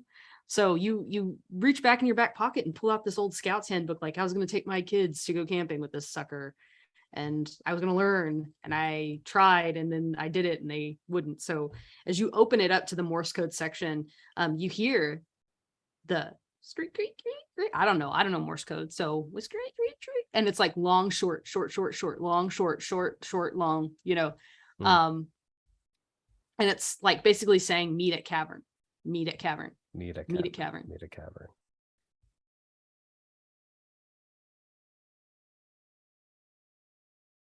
Well, shit. Either the monsters know Morse code, or I think that might be our friend trying to communicate with us. James knows Morse code. I don't know. Maybe someone he ran into. Heck, It's could more be- likely that James knows Morse code than the monster. Yeah. It's true. It could be the monster could be like an old ghost though. And from, you know, the Alamo. And He knows Morse code. I don't think it's an Alamo ghost. James or an Alamo ghost. Which You do we have? remember more them. people? You remembered them, so that's what matters. it's true. Regardless, I'm getting a message here. And if I got my dashes and dots right, we're supposed to go meet them at the caverns. Can I just say that I am very uneasy that we've been told that the sacrifices go to the caverns and we are being led to the caverns. I'm just saying, that's my uneasiness. But, you know, if it's our only hope, I'm not trying to be paranoid. I'm just saying. No, no, it's no, a it's good legitimate thought. point. Legitimate thought. Yeah. It is a good point. I mean, but that's pretty much them selectively lying to us in order just to like get put salt in the wounds. Like we told you it was a trap and you still fell for it. That's what I'm kind of. Colt's like, if I wanted to take you there, Oh God, Colt. I wouldn't lie to you. I'd just take you there. He's like, he holds up the gun. He's like, if I wanted to take you, I'd just take you. I mean, that's all I'm saying. We appreciate that. Thank you, Colt. You and your blessed heart, honest Southern boy. and your blessed gun. We established as half gay. Yes, Please come betray. we love us a bi cowboy. There you go. Yeah, y'all are gonna look through the house before you head that way. Might Yeah. as well. Anything you Yeah. say? I would like to before, like, if someone's looking through the house, I would like to patch up Sam's legs. Oh, thank with you. the splinters. Yeah. Yeah. Like, I know she has the first aid kit in her fanny pack, so Mhm. The sun's starting to come up to a point where you can see you're able to like if you Mhm. step outside, you're able to pick those out and kind of help her out with that and Yeah, get her wrapped for up. sure. And got some tweezers, got some Neosporin, some bandages. I got you, fam. Walking through the house, there's not a lot in here. There are some old like so when you walk in, it's like the living room area and back to the kitchen in the back. There is rusty cutlery, a couple rusty knives, but they don't look like super useful. And an old butcher's block sort of thing. Just on a sort of cursory glance, up the stairs, there's an old diary sitting there. And it's written by a young woman. I don't know who would have headed up there first. Found this, picked it up, read it. Anybody want to do that? I'm just sort of giving you stuff because we're getting in on 10 minutes. So I'm like, Yeah, we were outside, so Yeah. that's why. Yeah. Yeah. So it'd be Kevin or Ariana. Donna. Is there a back I can just like shove everything in? Yeah. All of this may be useful in the future. There's an old burlap bag in the kitchen. That'll do. Yeah, there's an old diary upstairs, and the only bedroom that you can go into, because the rest of them are caved in. It's really like up the stairs, and then there's one door to the right, and the rest of it is just like smushed. There's a old diary sitting on top, and it's leather bound. It's not hiding anywhere. It's just on this little rickety ass table that's nearly falling apart. You gonna look at that now, or you can wait? If you want to. Oh. Thana will love the deep lore. You can wait, save it for Thana. Yeah. So you get the book, and that's really all that's here. It's not, I mean, the big stuff was kind of out in the bar. I mean, you could grab a knife if you wanted, but I mean, it's a knife, you know. And that's kind of it. All right. Head Baron. back out, regroup. Is my plan. Thana, Yeah. did you want to hang out in here anymore for any reason, or? Nah, I'm good. Oh, I think- found this. I found think this, everything. another book for you to peruse obsessively over. Kevin, thank you. Yeah, Just grab the book. I'm feeling a little bad. I've been a little bossy, but honestly, you're making some good points. And I don't know. I think Rachel's final girl talk got to me. You know, all the movie metaphors is kind of. It's completely fine. We were in a scary situation.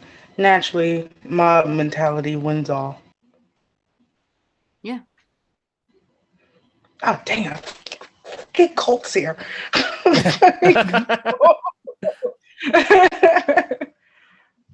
Yeah, but we go regroup. I'll look through the book if Wait, you know I guess once they we head outside. regroup, of course.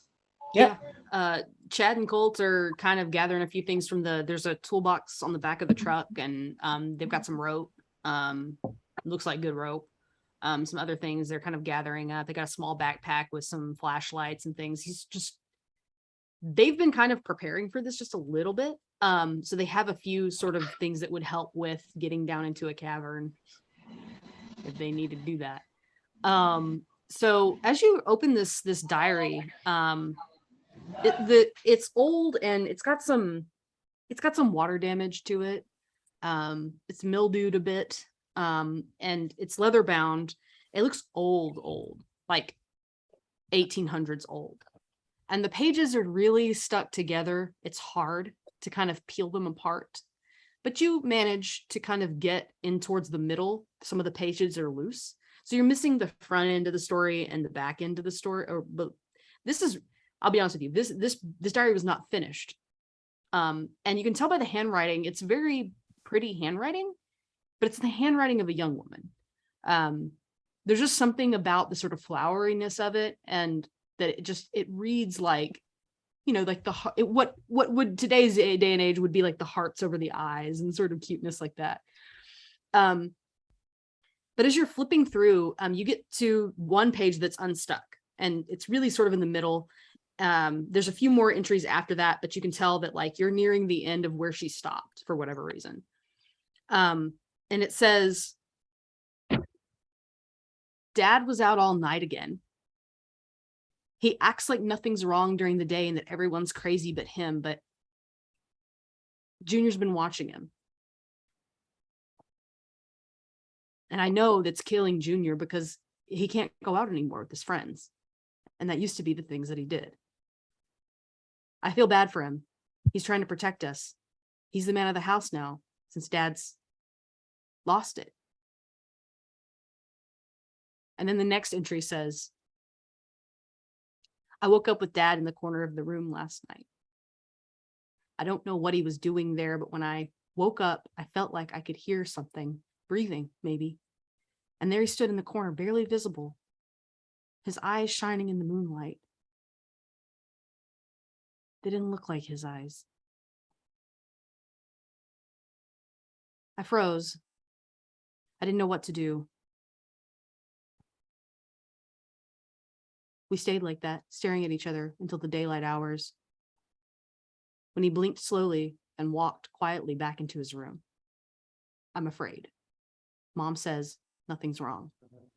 Junior says everything's wrong. I asked him to stay in my room. I asked to stay in his room tonight. He agreed. And then the last entry says, they both left last night, Dad and Junior. Only Dad came back. I'm scared. I asked him what happened to Junior, and he said he didn't know. He's probably out tomcatting with his friends, and he'd be back by midday. It's now sundown, and he's still not here. The machete was covered in blood. I'm afraid. What did Dad do? Then there's a few more entries where she's like, things have seemed to go back to normal. Dad seems normal. I haven't seen him doing anything weird at night. I haven't even heard him go out. But I've taken up the mantle that Junior held. I hope he got away. I hope that blood was from an animal. I hope Junior went to Austin like he said. He always dreamed of working in the big city. And then the next line says something to the effect of, Junior didn't make it out. I found the freshly dug grave last night.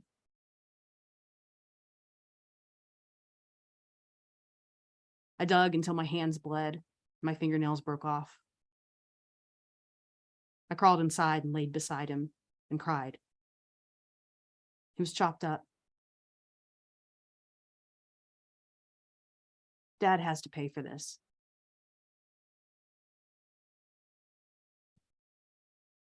And that's the last entry.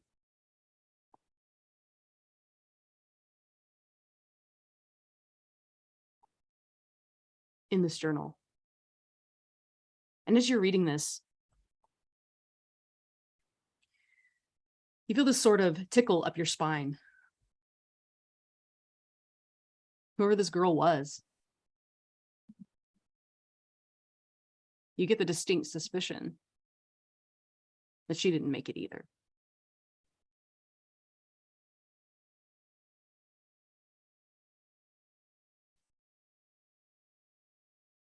Suddenly, as you're running your hand over the page, you get a glimpse, a flash, only a flash, of something, a memory, a thought. You're not sure what. But you can see the dress of a farm girl looking down and looking back up, looking down at the knife in her hand and back up at the bed below her, where her father sleeps. She turns the knife up, pointing the blade down toward his chest. You can feel her sorrow. You can feel the hiccuping sobs starting to boil up as she tries to keep quiet.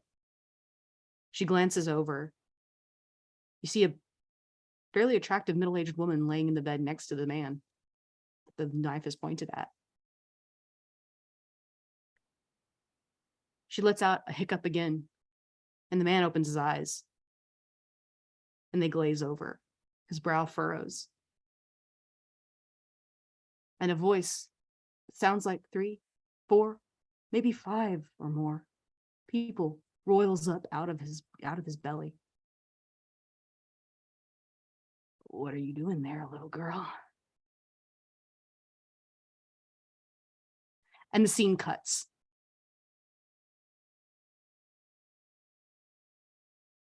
We got about a minute left, but I think that's where I'm going to cut it. Awesome. So Nothing was creepy at all this episode. nothing, not a thing at all. Not scary. No. Nope, not at all. So now that you've gotten that little bit of lore, Hmm. I hope you're all doing all right. Yeah. Great. We are we just finished our penultimate episode. It is next week for the finale. We're headed to the caverns. I don't know if that's a good thing or a bad thing. It's a bad thing. Yes. We have our own hope and despair next week. Yes. So next week the rules will look a little different. Not everyone's going to get out. Everyone has their own separate hope and despair points, and we will see where we get with all of that. I had to look at those final rules and make sure everything settles out and everything looks good, because I might have to lower those numbers because of how many players we've got, and how many rolls we're going to have to make. But next week there will be a backstabbing will be something that you can do and actually earn good things from. So I got to get all that out, and I'll get that out to y'all and go over it again. But yeah, until now, backstabbing others hasn't really been helpful. It will be next episode. So keep that in mind. Hope won out though, so something good's gonna happen. I'm not against tripping one of y'all if we're running. I don't have to be the fastest runner. I just don't have to be the slowest. I got a tripod. It'd be great for tripping somebody with. I got great shoes from my scar. I'm running. I got a gun. Can you run faster than a bullet? That's true. the Just question. pop everybody in the leg and Exactly. casually Everybody get stroll away. popped in the Isn't that leg. Thana's perfect ending? Everyone's dead except for her. Yeah.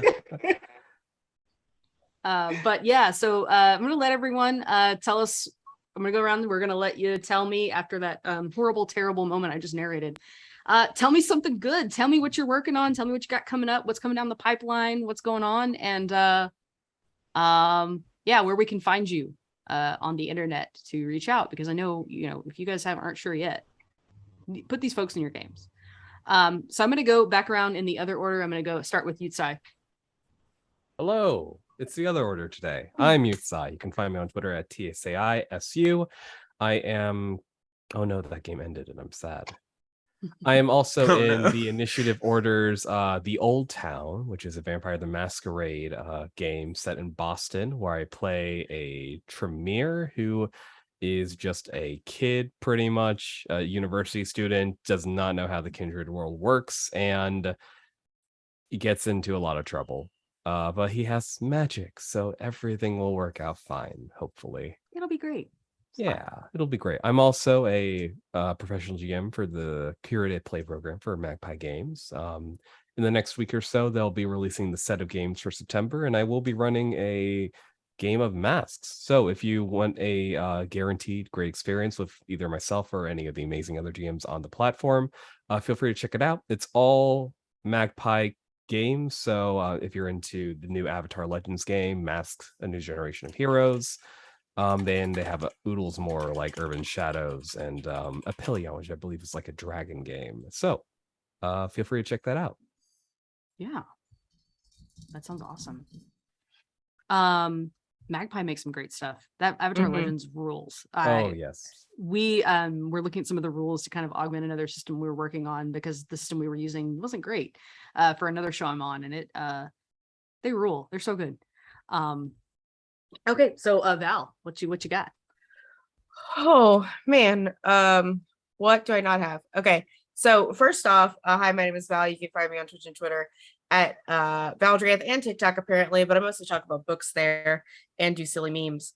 But the things that I got in the pipeline tabletop wise is, first and foremost, on Wednesday I am premiering a Monster of the Week campaign that I am running called Dante's Butte. It's where this gold mining town becomes more of a tourist attraction because they accidentally opened a gate to hell, and there's a lot of people that are going missing. It's been a safe space for monsters and hunters alike to just kind of live without interference with the outside world, but now stuff is happening and my heroes have to figure out what's going on. Why are people missing from the ski resorts and the hot springs and all of that kind of stuff? Then on Fridays, I play in a game of Avatar Legends over on my channel. We just rescued a whole bunch of airbender babies from the Fire Nation because fuck the Fire Nation. And we're trying to get an air bison to fly them to safety. Last but not least, I have a sign up sheet right now for my Extra Life games coming in November 1st. I'm going to share a link in chat because everybody here is welcome to sign up. I have lots of spaces left in certain games, including in Marlowe's game. Marlowe has a spot left, just one spot. Just one spot left in Marlowe's game. We have games of Paranoia that has a spot. Lots of spots in Paranoia, Battle of Conjurers, Laser and Feelings, SCP, Magical Kitties, Save the Day, Morgborg, and yeah, those are the ones that are available. So, sign the fuck up. Like, we are going to raise some money to save some Shirens. So, yeah, that's me. That's what I got going on. I think that's it. I think I'm done. It didn't work on Twitch. Cool. I'll send you the link. Bam. There you go. Cool. All right. Hannah. I am Hannah. You can find me on Twitter at Hanimation Art and on Instagram and Facebook at Hanimation Studios. And you can find my shop at hanimation.shop to see all the cool, fun stuff that I make. Other than that, you can find me back here most Saturdays, not this particular Saturday because we're doing an offline level up session, but most Saturdays at 1 p.m. Eastern for some Scion, where we play the Children of Gods. That's very much fun. And we're just about to become demigods because, we haven't caused enough chaos already. And then at 8 p.m. on Saturdays, you can find me over on Praxagor Thesmophoria's channel for the Song of Agapia's Fortune, some high-level D&D, where things are just starting to get really bad. So that's, and then, back here on Thursdays for more of this. I don't want it to end. I'm having so much fun. This is this is so cool, Marlo, but thank you for everything that you've done so far, and I'm very much looking forward to next session. That's going to be a trip. It's going to get wacky. It's going to get wacky. Yeah. Great. Yeah, I'm excited. And as Leland said in our Zoom chat, Hannah draws real good, y'all. Aw. Yay. I'll pass it over to Leland. What you got going on?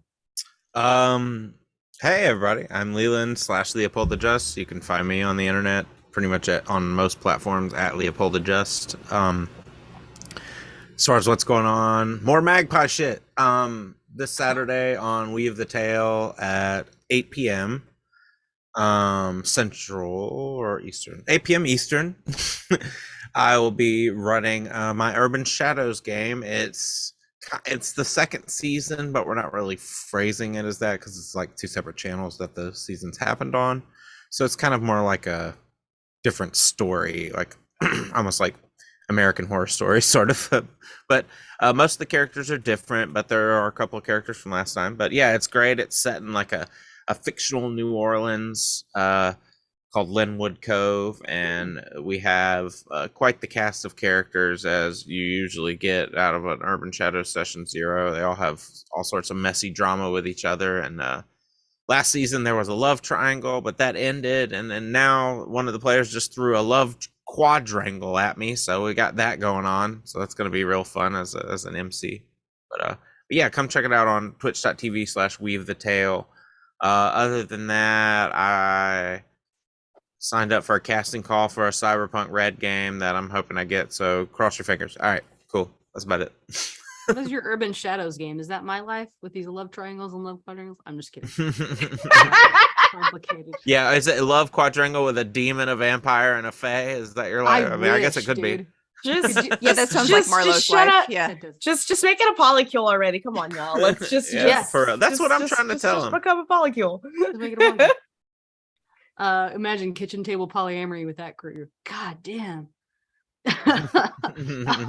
All right, well, cool. That sounds great. So one last person. We have our lovely Ariana. Hopefully, gotten in them NDAs. Can you talk about something yet? Give us the goods.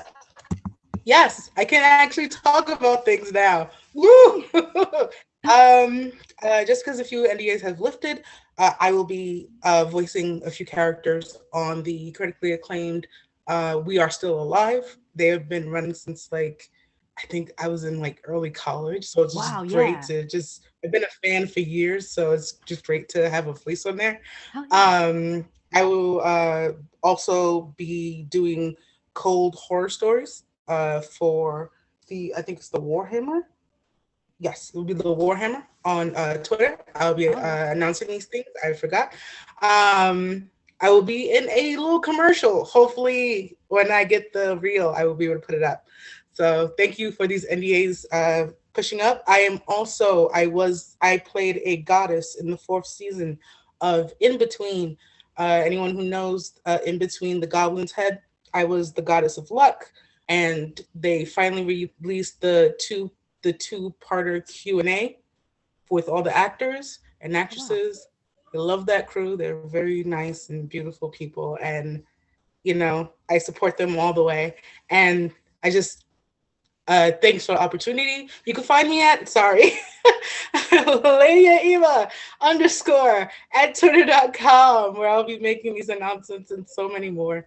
So hopefully, even if you just want to reach out and want to put me in a game or anything, I'm up for it. So thank you. Yeah, definitely. I'm excited to finally get to learn about some of these projects. These videos are driving me crazy. So I'm Marlo.